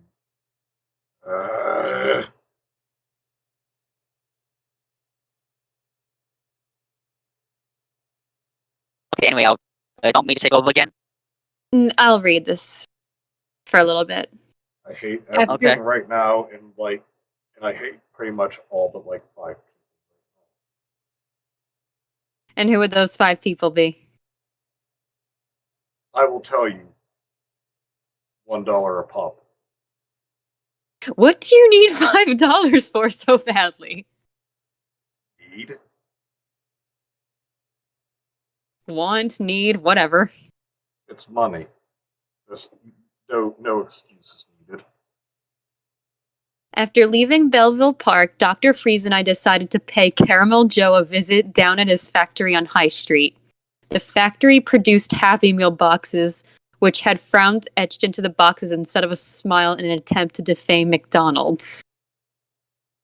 Okay, I know this person said this was meant to be funny. I'm not seeing any jokes. Yeah, the whole thing about the author's note being added retroactively is definitely true. The factory had a massive mess hall, which is where we decided to have our meeting with Caramel. I can't read that without and take it seriously. So what's this bootleg about anyhow, Joe? I asked as I sipped on a glass of... I don't want to read that line. I don't even know what that's supposed to mean. I asked as I'll I read it. sipped on a glass of ass. What's that supposed to mean? Doesn't mean anything. No one knows. We probably will never know. And let's leave it better at that way. Caramel Joe looked at me with big bulging eyes as he said, Manny? It's a House of Mouse bootleg, Mom! I got it from my good friend Eddie Hornet. He stole it from some sweet old lady who had gotten it from a bargain bin at her local Morrison's. She wanted to give it to her grandson, Will. Wilf sounds like some kind of insult.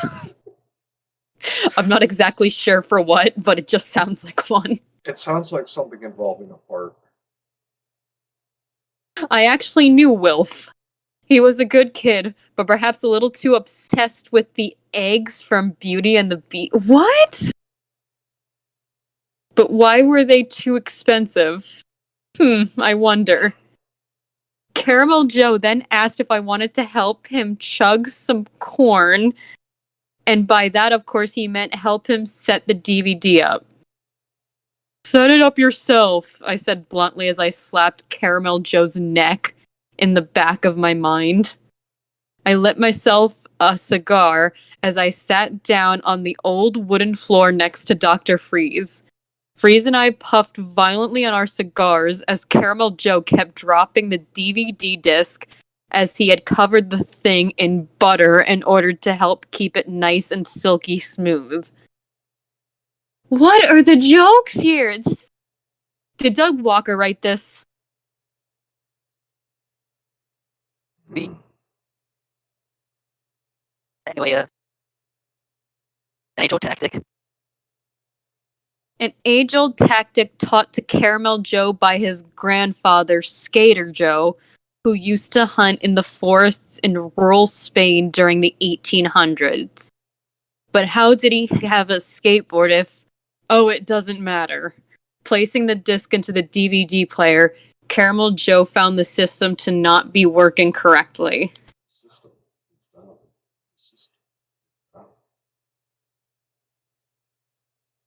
Getting frustrated, I got up from the floor and walked over to Caramel Joe, and you can just start saying him, we know.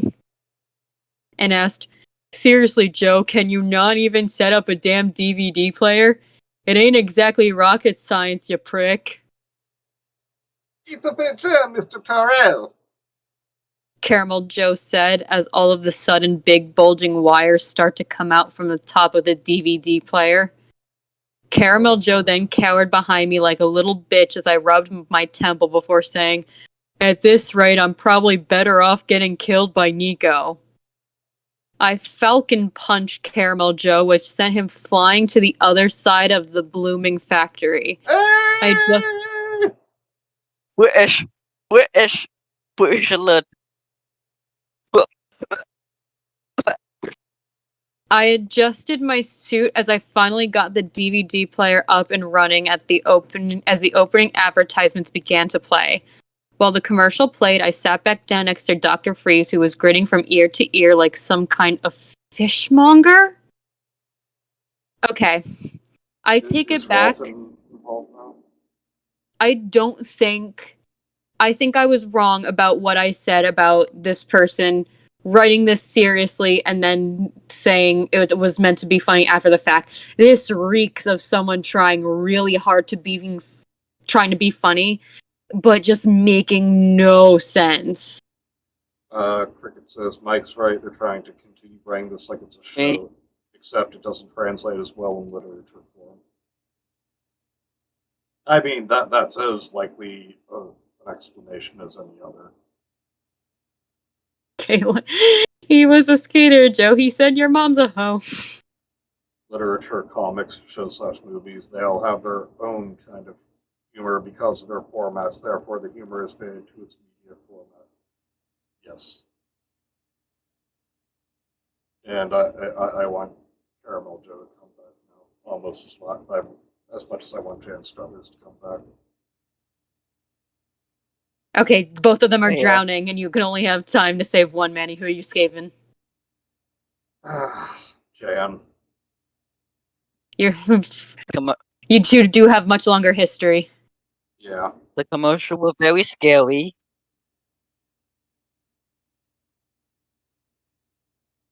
Where's that caramelist of me?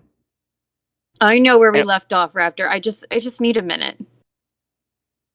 Sorry, but do you want me to continue on? Do you want me to continue for you? No, I can do. Oh, wait, I'll- wait, wait. Mike's pun count is at 23. He's 1/3 of the way there. Mike, please stop. I can even do it.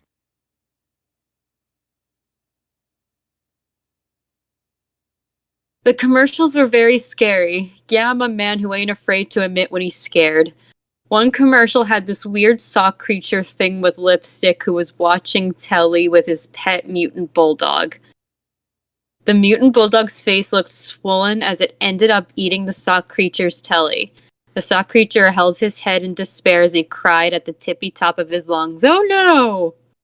He also sounded Welsh for some bizarre reason, and that by far was the scariest part about him. Get it, Welsh cringe.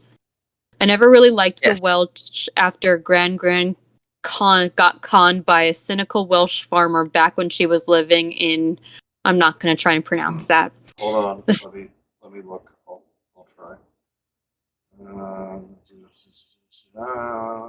Oh yes, it's Welsh, so I forgot. So it basically just translates to fucking sheep. Hold on. Where is it?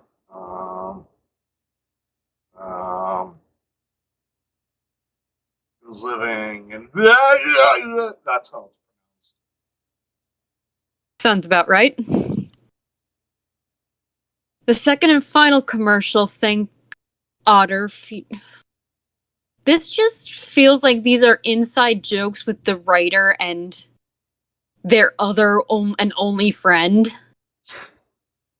And it's like that's not something you should post to the public Their other friend because is no just one a else is sock gonna puppet find they it funny. created.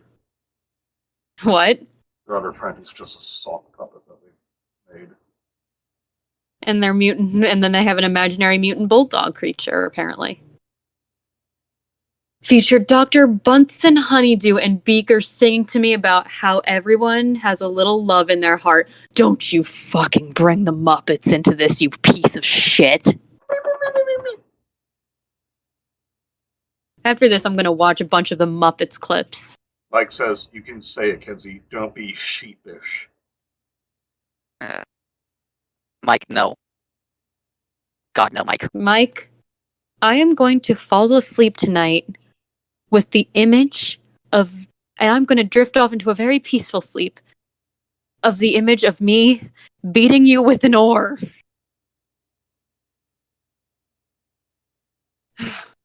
After concluding their little song, Honeydew got extra close to the screen and asked, Manny, you have an Honeydew impression, or? I can try. Where are we? He doesn't really have as notable a voice as some of the other Muppets. You wish to remain a hippopotamus? A hippopotamus? Oh wait, no, that I was lost for a minute. That's the second thing he said. What might? What might I put you down for? Nothing, I said as I took another puff from my cigar. Honeydew looked really confused and asked. You wish to remain a hippopotamus? Beaker then pulled the glass jar out from his ear, which was filled with big bumblebees. Beaker opened up the jar and started stuffing them into his mouth as Honeydew had finally created the ultimate invention: edible bumblebees. Sadly, one of the bees taught Beaker was an onion farmer and so gave him a good sting on the schnoz. Beaker held his big red nose in pain as he cried. Beaker yelling was so loud it caused the windows of the factory to break into a million tiny bite-sized pieces. Meanwhile, Honeydew was picked up by the finger by one of the bumblebees and was carried off to Jupiter. Help me, Beaker. Just gave up. Yeah.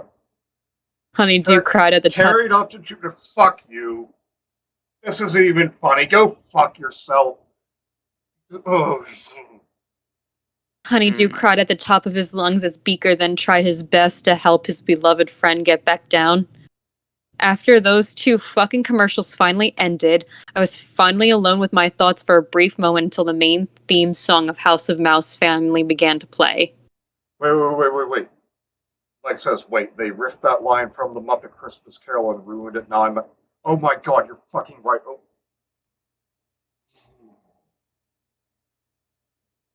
It's been a long time since I watched Muppet Christmas Carol. What? What? Heretic. Oh. I'm still on. It's when he's talking to Scrooge, and he's like, "How much would you like us to put you down for?" And he says nothing. He's like, "You wish to remain anonymous?" Oh my god. Don't you disrespect the Muppet Christmas Carol like that. Says the one who hasn't watched it in forever. I have been watching forever, but I'm sure I can find it somewhere. Marley and Marley, avarice and greed. Got it. Yeah. I just love the Muppets. Oh, do. Can we just, like... You must learn about business. It is the American way. Sam. Oh, it is the British way. Sam doesn't get enough love. No, he doesn't. Can we just talk about the Muppets for a little while? Yeah, I have no problem with that. Rafter, are you opposed to that? Huh? We could just talk about the Muppets for a little while. Fuck I'll this allow story. it if you let me take over for a little while after the conversation's done. You can read for a little bit, Raptor. Yay.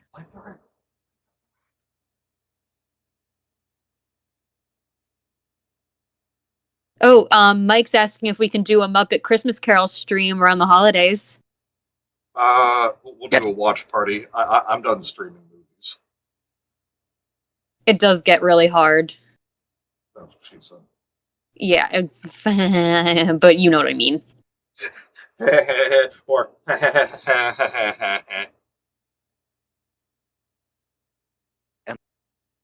Do you want to hear Muppet's hot take?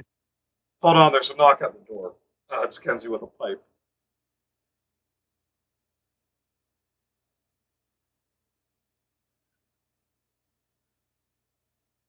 I always cry. Okay, Mike. We didn't need to know that. Thought you were a man. No, he's making a joke. Read the whole thing. I always cry when they give Scrooge the scarf at the end and fuck this author. Get it. That was a fair joke, and it wasn't a pun, so I actually like that. Cameron has not watched a lot of the Muppets. Well, then we gotta start having some watch parties. We can start with the OG Muppet movie. Because everyone just feels like a kid again when they hear Rainbow Connection.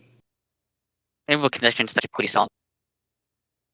there was during like the start of the pandemic last year, Muppets YouTube channel released a video of Kermit playing the banjo and singing Rainbow Connection just to cheer the world up. And I showed it to my niece and nephew, and that was their introduction to the Muppets, and they would keep asking me to replay it for them, and it was a good day. I just wanted to share something wholesome.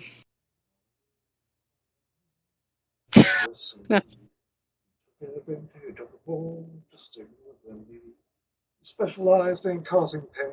Is this going to get you doubt. copyright If claims? you could not pay the rent, we'd simply throw you out. I don't care. We're Molly and Folly. Our hearts are painted black. We should Black. have known our evil deeds would put us both in shackles. Captive, bound, we're double iron, exhausted by the weight.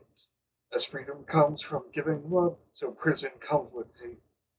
We're Marley and Molly. This will be your Molly. Wait a minute, man. I gave you Oh. $20. No one. This is Statler and Waldorf. I'll sing for them. Fair. Doomed, Scrooge, you're doomed for all time. Your future is a horror story. Your chains are forged by what you say and do. So have your fun. When life is done, a nightmare waits for you. We're Marley and Marley. Whoa. We're Mike says, Marley spin a and level with you, Kenzie. I Marley. have only seen Muppet Christmas Carol. Well, then we'll show you the other Muppet movies. And then Cameron says, I've been listening to Rainbow Connection a ton recently, covers and stuff. It's a great song. It is a great song. Change! Kenzie. Yes. Have you seen that one Muppet Christmas Carol that one Muppet Christmas special where they just cross over with all the other projects Jim Henson's done at the time? I can't hear you. Sorry, talked about. Have you seen that one Muppets Christmas special where they basically crossed over with all the other Jim Henson projects at the time, like Sesame Street, Fred Walk, you name it? Yes. Well, that's also I know what you're talking about, Raptor, but that is also a Muppet Christmas Carol. Doesn't Big Bird make a cameo in that? Oh yeah, like the Fisher tries to cook Big Bird, and Big Bird gives him like a present, and they would cause him to become friends. I love Big Bird. There was an Because Big episode Bird is a of wholesome lad. yeah, there was an episode of Sesame Street where Miss Piggy moves onto the street, but quickly leaves because she gets frustrated with Big Bird and tries to punch him, but like he just like walks away right as she punches without even realizing what's happening, and she falls into the trash. One of my favorite old school Sesame Street bits is when Kermit's trying to teach children about emotions, and Cookie Monster just keeps eating his props, so Kermit just fucking loses it. I remember I had a Sesame Street video when I was a kid, and it was people like telling stories, but Big Bird just kept going, boring. It was about teaching Big Bird like it's not nice to say things like that.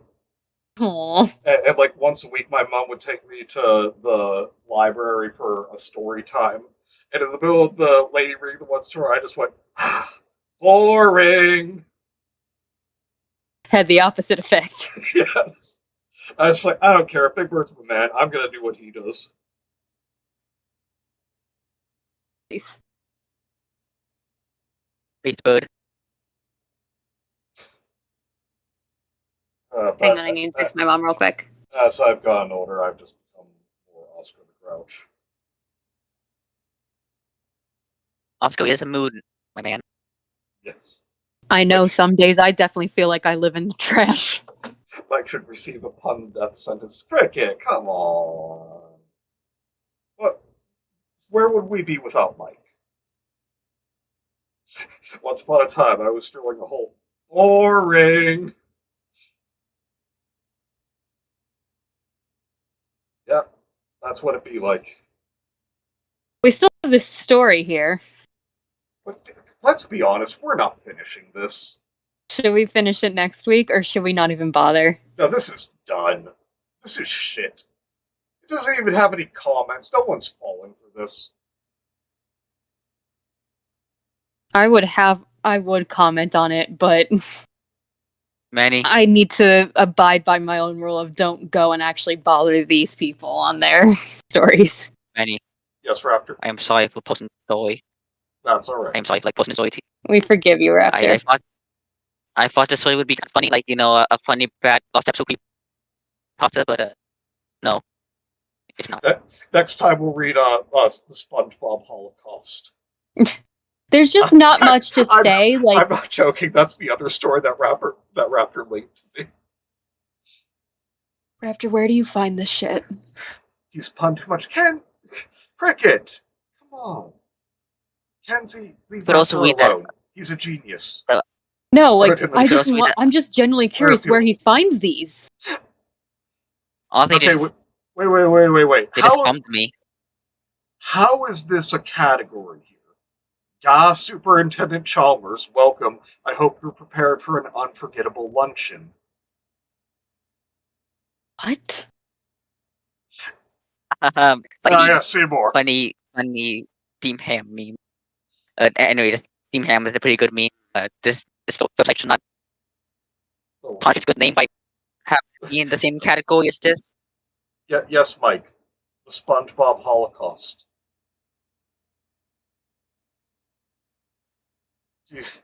Guys, do you know about If I Was Your Dots? I'm sorry, what, Cricket? Please elaborate. Is this a recommendation for next week? Now I really wish you were on the call with us so we could hear about this firsthand.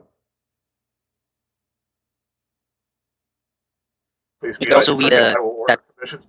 Mike, no, don't order commissions. You have like 6 commission. Oh wait, you mean from her? I'm sorry. I thought you meant you were going to request more stuff. It's like you have like 6 requests like backed up right now, and I feel like an ass about that. We're waiting on Gemma for the one, but the others I have no excuse for falling behind. Add one next week, couldn't we? Yeah. Or are they long?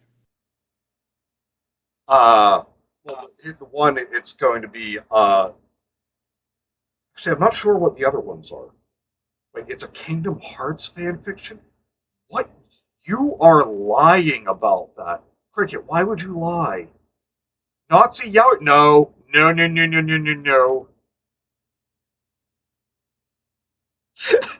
Is it bad that I don't mind the Nazi part, but the Yowie part is where I draw the line?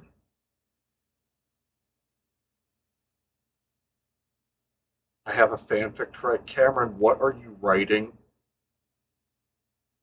The others were movies, so I probably need to change them. No, we'll still do them, but they'll be watch parties instead of streams. It was never finished good, but the chapters it has are wild. Okay, Cricket, how graphic is this story? Might be Yeah, worse than type of my Cricket. Immortal. Sorry, I had to mute real quick because my dad was asking where the dog is, and so who are Roxas and Naxel? They're Kingdom Hearts characters.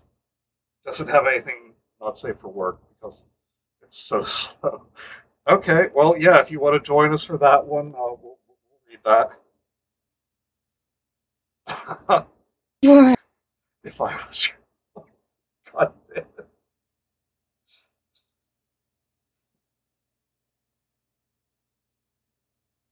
What movies did you request? Mike. No, Mike is not a movie, K.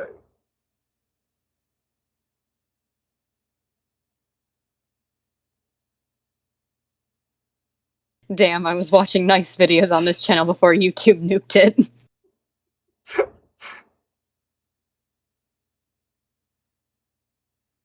Oh my god. Oh wait, quick. Cameron says, quick Cricket, call in. I wish he could. Can you cricket? Can you call in, or is stuff still going on? Because honestly, that would save the stream. In my opinion.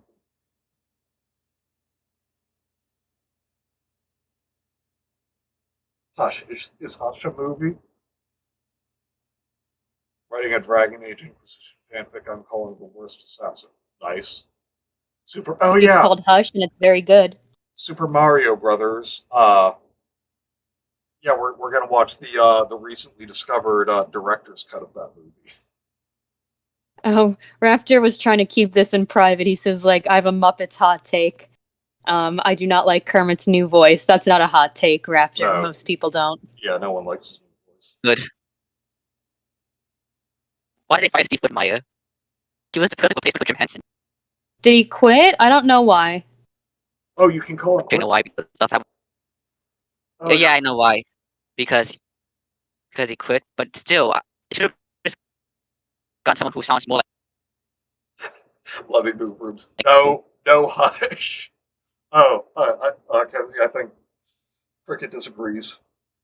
There is a movie called Hush. It's a breaking and entering thriller movie.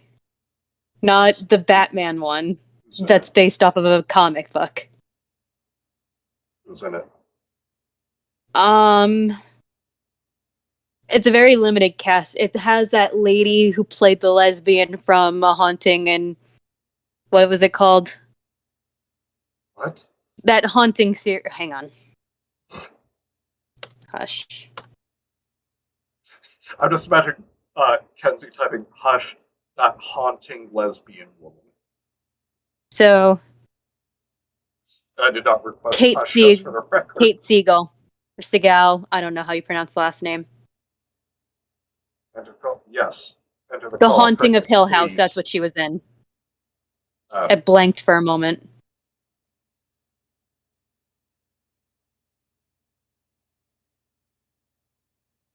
It's good. I think it's still on Netflix.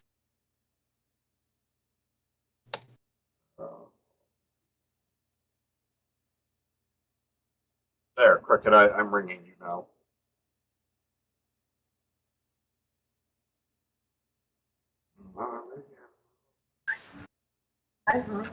It's really Hello? stuck in your head, isn't it? Yes. Is it bird in here? Yes, I hear verb. Yeah, it's in the car. Excellent. It's Hello, where Burp. I can be and where I can be Okay. quiet. His name's Jules. Hello, Jules. I love him. welcome, Cricket. Yes, Welcome, well- Jules. Yes, everyone, welcome the Hello. lovely Cricket to the chat. First Hi. audio debut. All right, so are we going to read "If I Was Your Nazi"?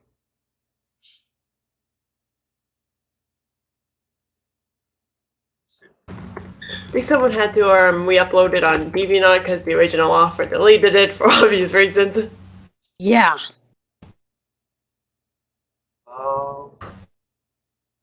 Okay. Oh, wait, no, that's Let's see if I find it. Yeah. And I just started for this. I am officially on a list now. You mean we already weren't? I mean, I'm on another one. Wait a second. Let me try to look on DeviantArt because I know someone had uploaded on DeviantArt. I don't know if that got deleted or what. Google's not giving me any results though. Yeah, Google's got. I see it on Google for Google. TV tropes, but that's it. It has its own TV tropes page. Yes. Yes, but I guess There might be some links I'm on gonna the. go on DuckDuck. I'm Well, gonna if go you on click the TV DuckDuckGo tropes 'cause I page, don't Manny, even. there may. I know Sorry, I Google keep- tends to hide results now, so Yeah. I know Google tends to hide results, so I tend to use DuckDuckGo.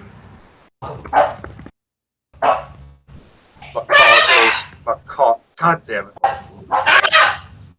Manny, if you check out the TV tropes page, it might have a link to where you can read the story. Gosh, I swear to gosh, if I can't, I don't know if I'll be able to find it.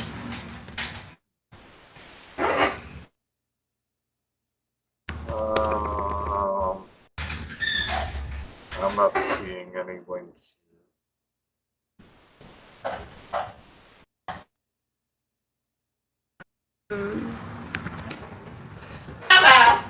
I can't seem to find on DeviantArt either. It might have been deleted. But the re-upload on DeviantArt was just to make fun of it, so I don't know why it would have been. If not, I guess so well. We're already on every government office on the planet. Hang on. I I mean, might. it doesn't help that I'm constantly using the name and likeness of Nelson Mandela. Hang on. Allow me to.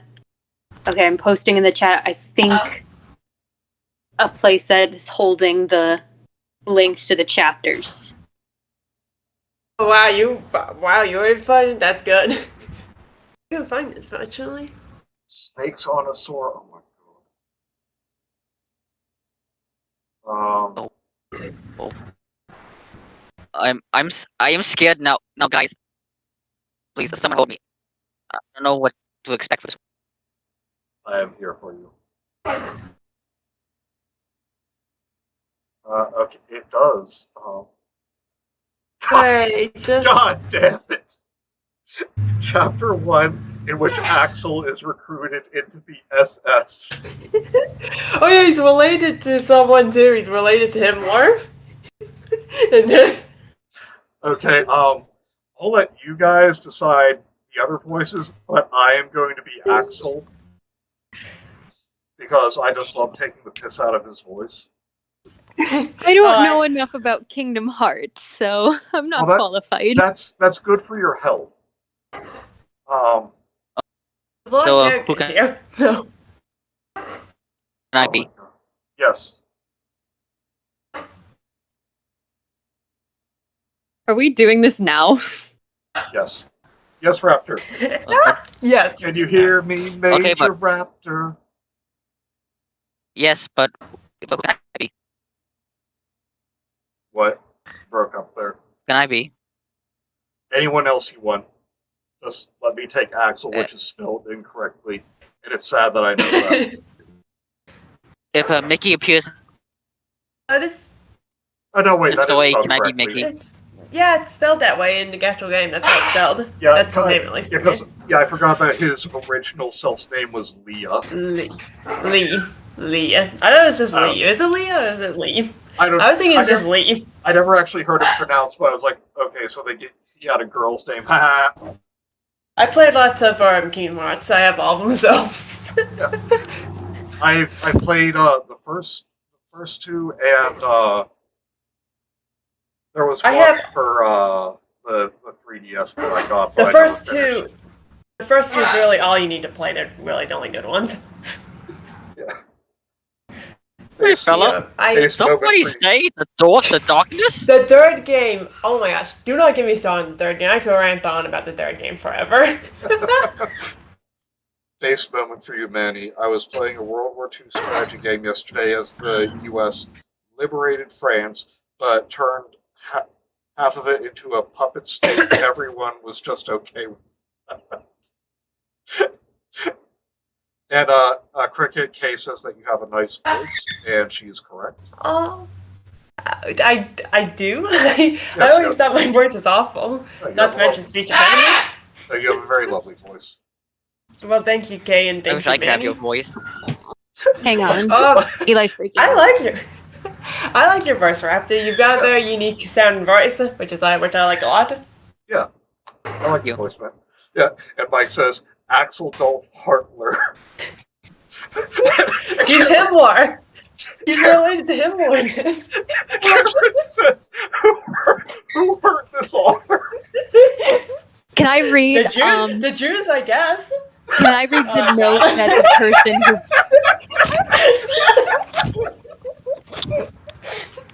who? Can I read the note that whoever posted this onto this website said about this? Yes. So under I say/notes.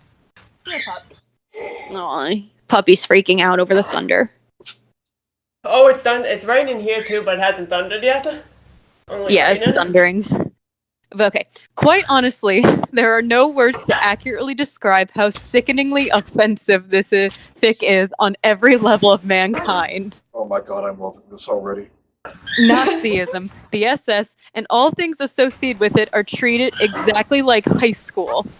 Rounding up them Jews, it's a summer job. Speeches from Hitler, rallies in the gym. Hitler speaking to said rally? Man, what a boring speaker for this school meeting. Am I saying Roxas get Yeah. right? Yes. Yeah, that's right. Could Roxas possibly be gay?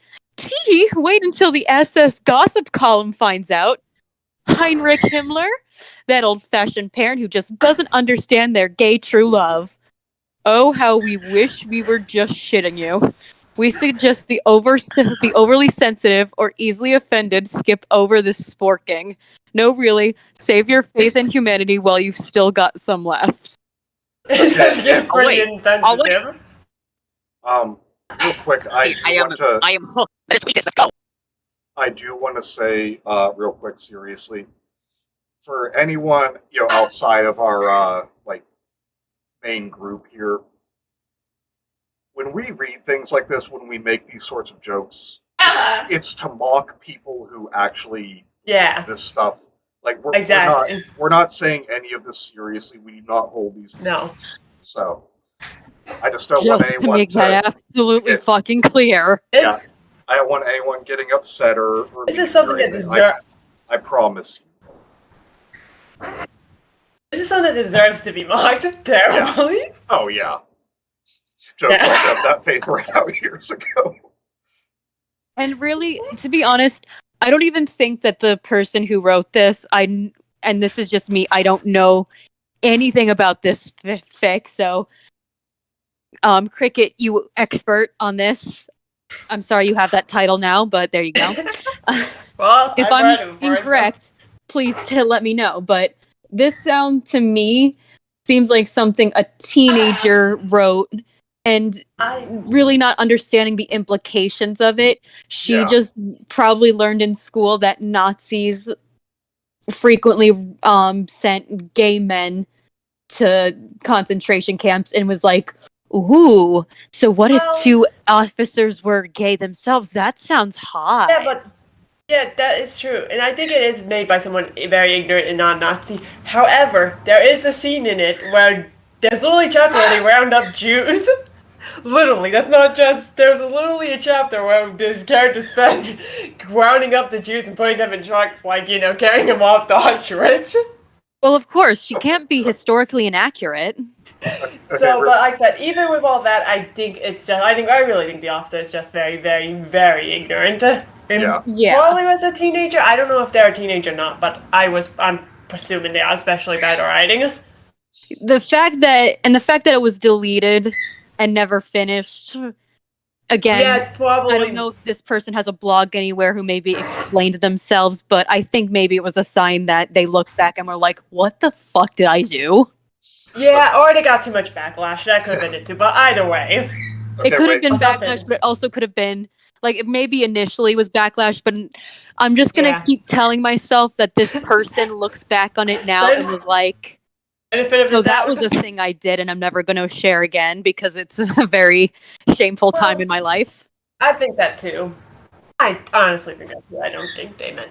Okay. I don't think they're just stupid. I think they just want to do a stupid, silly fanfic and not quite realize what they were doing. Yeah. They were just really ignorant, as I said. I gotta read Mike's comment here. Look, I'm not saying some Moogles didn't die, but 6 million? No, you have to read it right. I love And you. Yes, Cameron, I've read this once. This is the second time I'm reading it. Does it read the second time? I'm not a religious person, but this story sounds like an affront to God. This story sounds like the ESS. Go to pun jail, my god damn it. I could be wrong, but I think it was Rudy who introduced this fanfic to me, but I could be wrong. I can't quite remember right now. Okay, so what Cricket's saying is hashtag blame Rudy. Hashtag blame Rudy. I am reading the we're TV only going trope to use page that. right now, and it is a trip. I told you it's wild. I We're only told you it's using that. very wild. We're only using that hashtag this one time. From now on, it's still just going to be hashtag blame dog. Yeah. This is I only the blame Doug. exception. Not to take control of the plan, but like this sound like it should be its own series. God. Should we read it? Really start reading it tonight? Yes. Let's read a couple of Well, chapters. there's lots of. I think there's like 12 chapters, so we can always save later. Yeah. The It's not like later. it's long, and it's Well- written like a script. Okay, let's do a chapter tonight, and then from like next time we can do like a chapter each week of this for Hot Beans, along with another funny story. I'm down. Yeah. Are you guys Yeah, down? let's do that. I'm down. I'm kind of down. Hopefully, I'll be able to make it live next week. Sometimes things get in the way. Yeah. Let's do chapter 12, in which the sexism starts. I have a good feeling. Okay, but yeah, we've been going for One. over 2 hours now, so let's get this chapter started. Yeah, let's get first chapter, I suppose. Right. So our First- parts. Manny, you are Axel. I'm Roxas. Okay, Cricket is officially Roxas. I'll be Zalden. Am I pronouncing that right? Yeah. Yeah, that's right. I don't know. The text is in blue. That's just what immediately caught my eye. And I guess I'll be Theon. Sexion. Okay. Oh yeah. All right, and It's also Demix. was Demix the one with the sitar? Yeah. Okay, It's I'll what be it him is. too. Yeah. Okay. I'm gonna have to do so much research tonight to be prepared for next week. Honestly, even though I enjoyed the second game with these characters, after hearing the Sonic.exe remake, I cannot help but compare these guys to the Seven Guardians. Oh no. Like the Warrior of Sadness. Also, just because now knowing that this is a Yaoi fan fiction, I have to ask. So these two characters, Axel and Roxas, is there even a slight indication in the games that they're gay, or is this just something out of the? Okay, Kingdom Hearts has this weird thing where it's all about friendship, power of friendship and all that. And the thing is, Axel and Roxas are very, very close. Axel even says he's the only one to make me feel like I had a heart. Yeah. So there's very gay sounding things, but it's unintentional. It's Right. unintentional. And It's like, just, friendship. It's just overbearing friendship. They're just doing friendship a bit too exaggerated, is all. And yeah, but my favorite thing I always remember about Axel is like his thing is he controls fire, so he loses his temper easily. And Yeah. when Roxas first remembers his name and calls him by it, he's like, "You remembered my name? I'm so flattered." Yeah, that was very memorable. But it's too late. Yeah. And then when you're fighting him, he's just like, "Yeah, Roxas." Okay, so the relationship between them explains the shipping, but is there any overt female love interest for either of them? Yeah, That Roxas has two female love interests. Yeah. because I know Technically.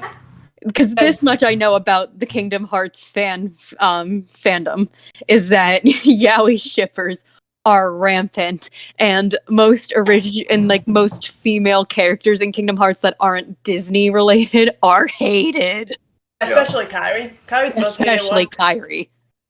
Lots of people hated Sion, who was the second love interest introduced to Roxas, because they felt she was married. Because lots of people said she was Mary Suish, but I felt like it was mostly just Yaoi fangirls being rampant again. Yeah. You could have probably the most kick-ass, badass woman character in it, and they'll be like, "My shit." Yeah. Yeah. Cara, dude. Anyway, let's get started. Fine. Do we Our have to? Our sporking opens in the self-same theater. What the fuck is sporking? I'm sorry. I don't know. I don't know either. It's a I little don't want to look dusty it up. after It not sounds being dirty. used for a while, but at least it's not bleeding from all the walls anymore.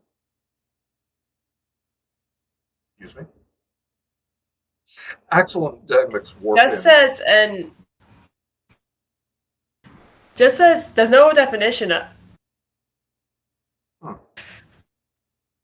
I Not feel like only this any is an definition, Urban some- Dictionary thing you gotta look up. Yeah, it is. The Urban Dictionary has a not safe for work definition, but there's also a definition that just means eating while using a spark. So. Yeah, the act of using a spoon in Now- the And Now that's a with the definition I addition can of get behind. erection. And head toward the front row. Zexion and Zeldin are seated in there already, with a stack of history textbooks between them. Axel is carrying a case of imported beer with him. Hey, you losers, check this out. They let us have real German beer at the snack stand. The sporking is gonna run. Okay, why are they talking about it now? Okay, I found out what it means. What? A line-by-line critical analysis of fan fiction, typically of the utterly horrible or occasionally so bad it's good variety. Oh my god, wait, is this? No, wait. Is I this think something's- self-aware? No, I don't know if this is actually it or not. No, I don't think this is the actual fanfic. Damn it. Uh, I think this is just an, summary of it. I don't think this is. okay, so what I'm Yeah, it says that's. Yeah, it's definitely not. It's something that to make fun of it. Oh, okay. So I got this from the TV tropes page. Hang on. Wait. Okay, I take it back. It's not hashtag blame Rudy. So, yeah, I think anything that's in no, I think this is it, but I think that wait a second. How old are these characters? Well, it's a long story, but technically all of these guys would be like under a year old or something. Okay, so this is not that. It's an abridged version I where think the characters no, are making it's fun just of it. no. This is the colored text. I believe is the colored text. Anything that's colored, bolded, or italics. I think that's That's supposed to make it fun. But I think anything that's not formatted is the actual fanfic, as I'm reading through it. Yeah, that's what I'm getting. Yeah, I can tell that. So if you just avoid anything that's italics, bolded, or colored in, I think you'll still get it. Okay. Really biting my tongue right now.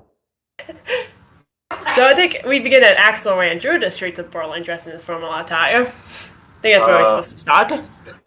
Axel ran through the streets of Berlin, dressed in his formal attire. He knew that the Fuhrer would not be pleased if Axel was late for the meeting. What the fuck did I just read?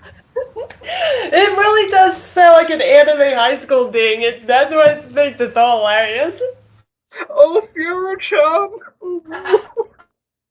Clip that. God damn it. Especially when Himmler had already told him to be at the Fuhrer bunker at 11 sharp. Axel looked at his watch and learned that it was indeed 10:54. Is he running with a piece of toast hanging out of his mouth, carrying his briefcase? Hope the toast has jam on it. Oh, it goes without saying.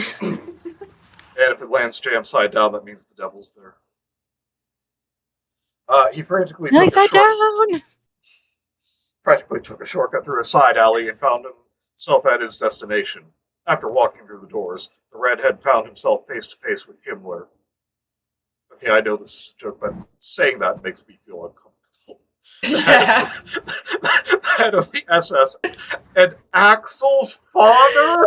I'm sorry, what? It makes them related. They're related. Oh, I'm back. What did I miss? You missed the reveal that Heinrich Himmler is Axel's father? His father's Hitler? No, Himmler. No, it's him more. Heinrich Himmler. Is Heinrich Himmler died? He's Hitler's second hand. Basically, Yeah, I think. Like some say that he was actually worse than Hitler because he's the one who came up with all like the horrible plans for the Holocaust and stuff. This is Axel's father. Yeah. What is his I name? think if I Cody well, of no, Nazi. guys, I think if I remember something, I think the author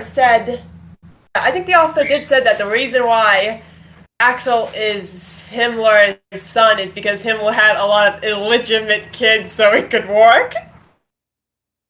So it's realistic. Oh my god.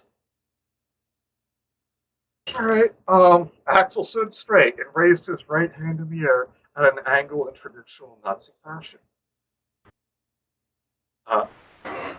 Axel shouldn't be late. He has to meet with Elder Fuhrer. What? If you say so, Axel said. Have you seen Roxas yet, father? I be Himmler. Go Be for it. Himmler. Be Himmler. Whatever. Okay, who's gonna be Himmler? Me. Okay, be Himmler. He is with Goebbels at the moment. That was not German. Goebbels. But Better than I can do. why? I wanted to speak with him, see if he remembered my name. Got it memorized? Axel said. He is my friend, after all. You could not have chosen a better friend. Himmler said. I can't read that. I can't read that. I can't read that. He is the perfect alien. I was gonna read it, Oh, okay, sorry about that. Yeah, one Himmler was referring. Okay, Himmler was referring to the perfect German, the Aryan. Yeah, we all know. We learned in school. Anyone who was not Aryan, that is to say blonde hair and blue eyes, was often looked down upon. Axel was only a Nazi because his father was a very important man in the Third Reich. I mean... I wanted to be a salary man, but oh, my father just made me go into the SS. Oh, what else can you do? That makes me exempt from, killing Jewish people and all that, haha. I mean, I just wanted to go adventuring with Mickey Mouse. I didn't want to do all this Nazi shit. By the way, that business is Manny. Yes. Anything that's bold is also commentary? Oh, okay. Yes. It's also, yeah. Axel Nothing there. What's that? As long as it's not formatted, it's the story. Okay. Anyway, okay, yeah. Axel didn't really like the job, but he figured he should take anything he could. That means genocide! Yeah. I didn't want to be in... or genocide. Take your death. It's not because he is Aryan, father, Axel said. We have a lot in common. We're both nobodies. If you say so. Himmler didn't quite believe his son, but knew that it would be pointless to tell him otherwise. Do you know when he will be done? Axel asked. I have no idea. Himmler said. Well, I'm going to see the Führers. See if the Führer is ready for me, Axel said. He gave his father the salute and left for the lower levels of the bunker. He found Hitler's office on the third floor, or rather the third floor underground.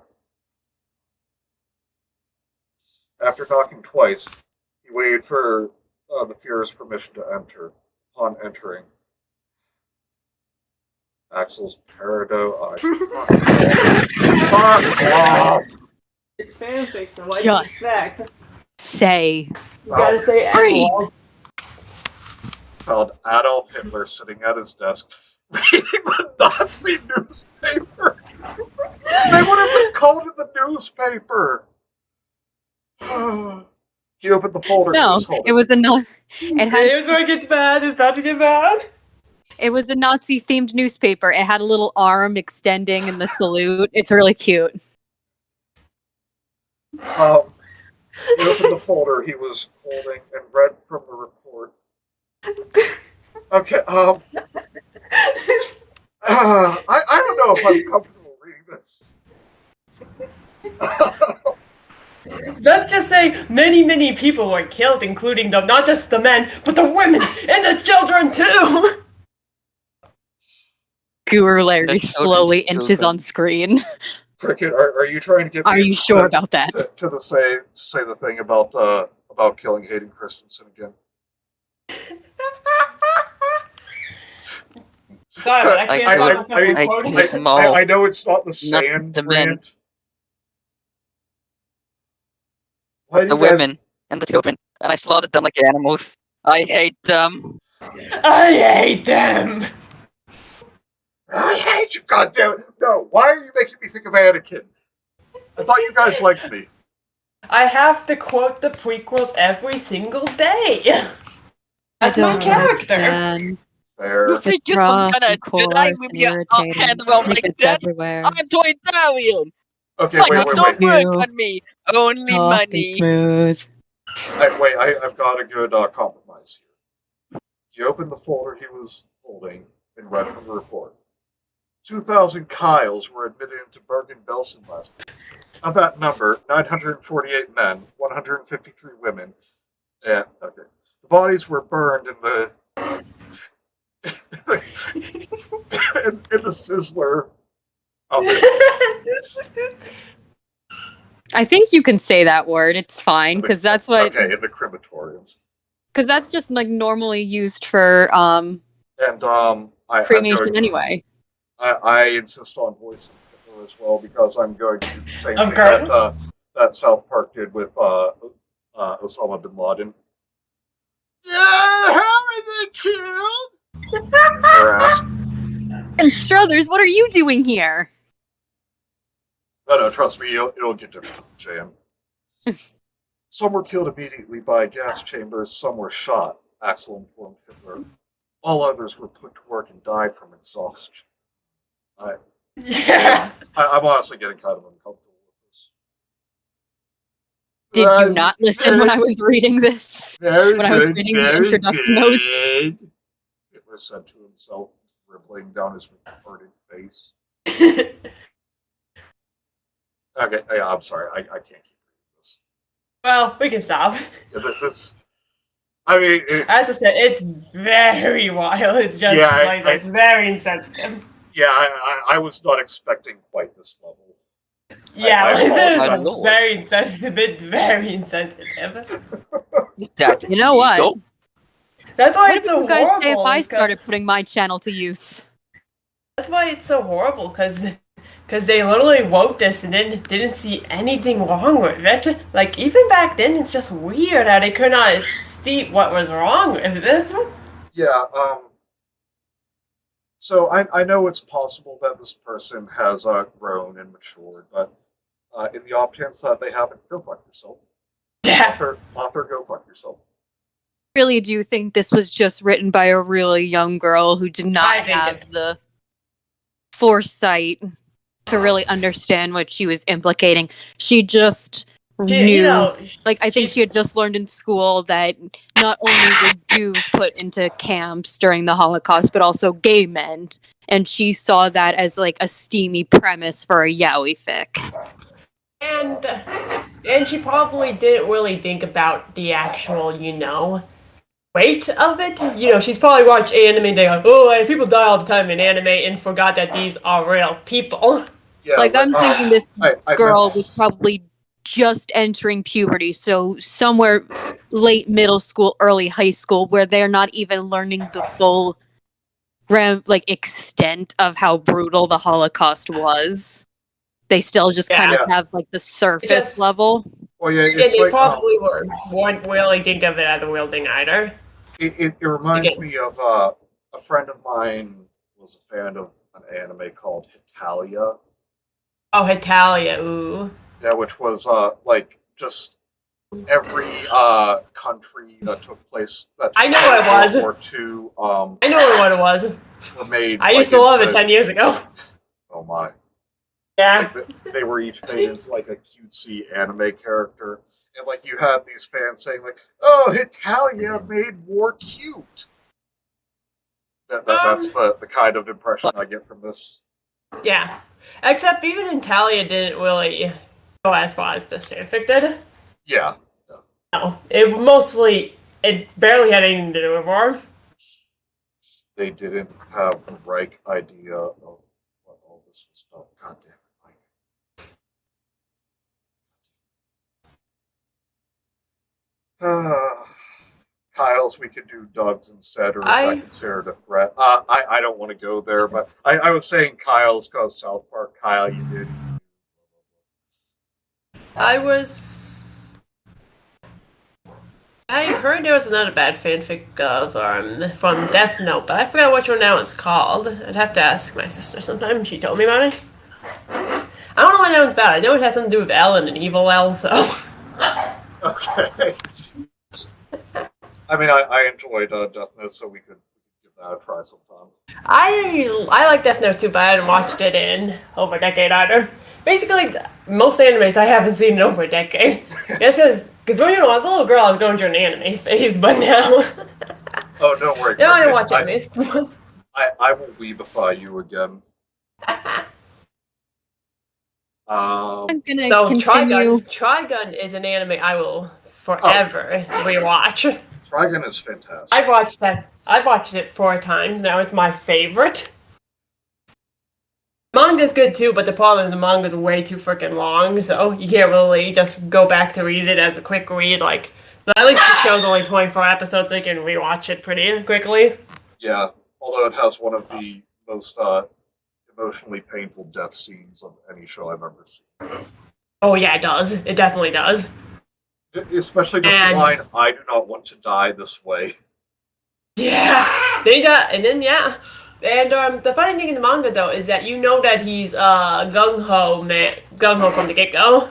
Yeah, like you know that right away in the manga. Yeah, he was that member, like the one from the show they just made up for the anime. Well, the thing from the anime is that they took a lot of plot points the manga already had and then like made plot twists for some reason, which I think is a good move though. It adds surprises because of that.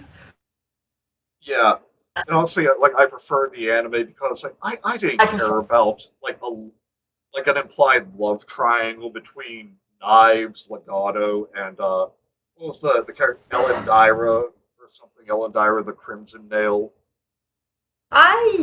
The only reason why I definitely prefer the show too, but I like that the manga showed more of Knives' character. That's just because Knives was like one of my favorites, so it was nice learning more about him. Okay, seeing more about him. So you remember the scene? I'm sorry, Kenzie and Rapper, you probably have no idea what we're talking about. No, being weebs by now. Okay, but Frankie, you remember the scene where like Vash is like just staring at the pillar that says Knives carved into it? Yeah, like when you first introduced the knives, I believe. Yeah, like Wolfwood like walks up and like stares at it with him for a few seconds. I always made the joke that Wolfwood like squints. Kniffies. yeah, I should have done that. Who's Kniffies?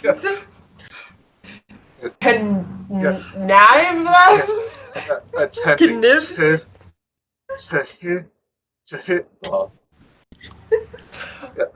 Mike says, I thought this was hot and cold beans, not hot and cold wings. It's my show. We'll do what I say. I should probably. This is a fun fact. My sister and I was able to get my dad to watch Trigun with us, right? Like way back in 2014, and then he had us draw pictures, our own fan art of Trigun, and he has them hung on his wall to this day. Well, that's actually really sweet. Yeah, it's a really bad fan art now because I've gotten much better since like 6 years, but he still has it. I should see if I can take a picture of it sometime. He would place it was a big picture frame, and so it's like a lot of pictures in one frame, and he literally replaced the Beatles for it. Okay, last thing I'll say about Trigun, and then I'll stop alienating the other 2 people on the call. Best line in the series. Damn! My B flat! My B flat's gone! Yes, that definitely.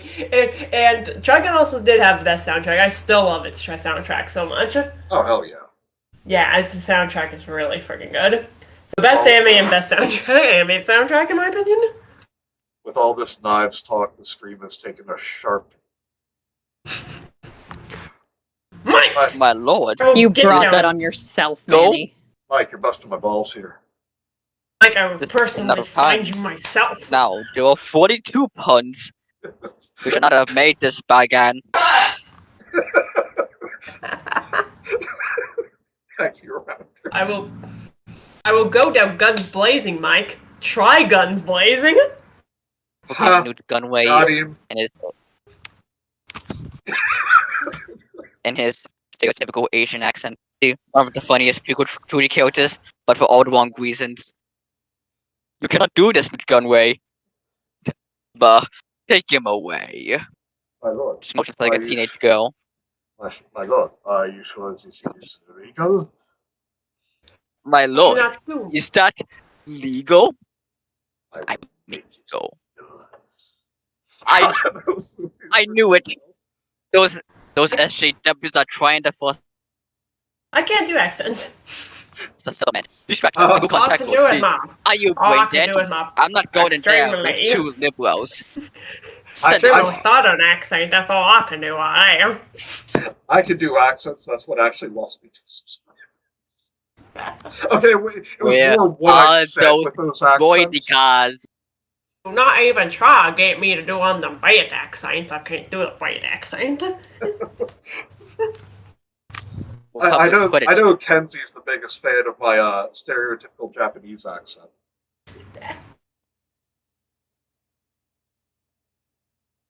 Nothing, Kenzie? Kenzie's dead. Huh?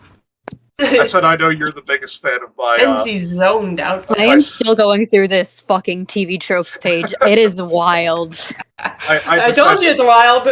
Oh, okay. I just If said you that I guys know will you're the maybe- biggest fan of my stereotypical Japanese accent. Yeah, not at all. Why- Anyway, my lord.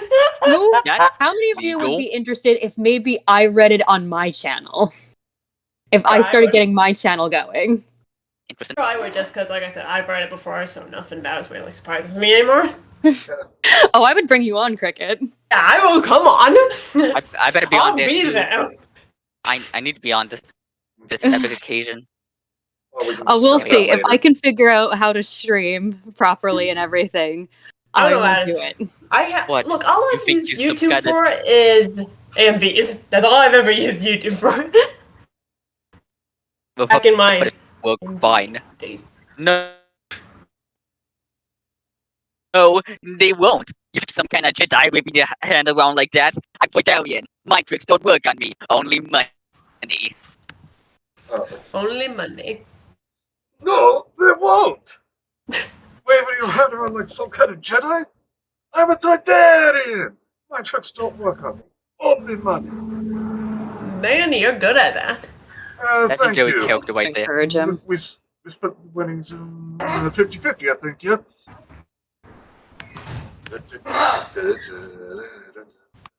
Deal! We are no liker than a boo. They think they are smart because they talk like idiots. They think they brain so big. No Cameron joke. says, if I started nuts. if I started getting my channel going, I think you mean if I executed my channel right. Okay. If Bean Daddy Mandela channel has been able to last this long, I think I'll be fine. Except I'm talented. No joke. But that's on. Best club is Phantom. Shots fired. They should have made him You want to They should've restate made that? comic. You want to maybe backtrack on that funny joke of yours, Manny? No. Oh, I'm sorry. I Reason. thought I did plenty for the channel. You know I'm joking. I thought jokes were supposed to be funny. Racism is funny. What the fuck are you talking about, Raptor? Okay, joke. Okay, that was a joke right there. Tone indicator indicating sarcasm plus joke. Please don't cancel me, please. No, I will never allow you to be canceled. No cancellation for We can't cancel For a dinosaurs. raptor. We don't want them to go extinct. Good. nope. All right, but I think I'm gonna call it there. Yeah, we have We're- almost we're- been streaming Alright. for 3 hours. Jesus. How do you guys put up with us? Somehow. Guess we're just so charming. We very charming, and we do good accents. Bitch, I am adorable. Someone clip that. It's He said it. Adorable. You Ew. all know you love me. it I am appears that they have irresistible. not. Mike said Raptor can't be Our canceled. shield. That's called Impossible. silencing dino Nothing can break voices. through our shield. Boom. Oh no! Someone is breaking through our shield! Oh no! My only regret is that I wasn't an Asian stereotype. Dead. But yeah, I'm going to call it there because we've been going nearly 3 hours and we have not really read anything for a while now. At least an hour. Yeah. Oh, wait, I actually like this word that Mike came up with. Chadorable. Chadorable. Yes. No. Yeah, I'm coining that one. Thank you, Mike. Alright, so thanks everyone for tuning in. Cricket, thank you for joining us. I hope you can join us again. Of in the course, future. I did have lots of fun. I had a great time with you. Thank you. I did too. We'll be back next week for more Hot and Cold Beans. Hopefully Gemma will be returning. And we'll be here tomorrow for the continuation of Fiora Teresa. So please like, comment, subscribe.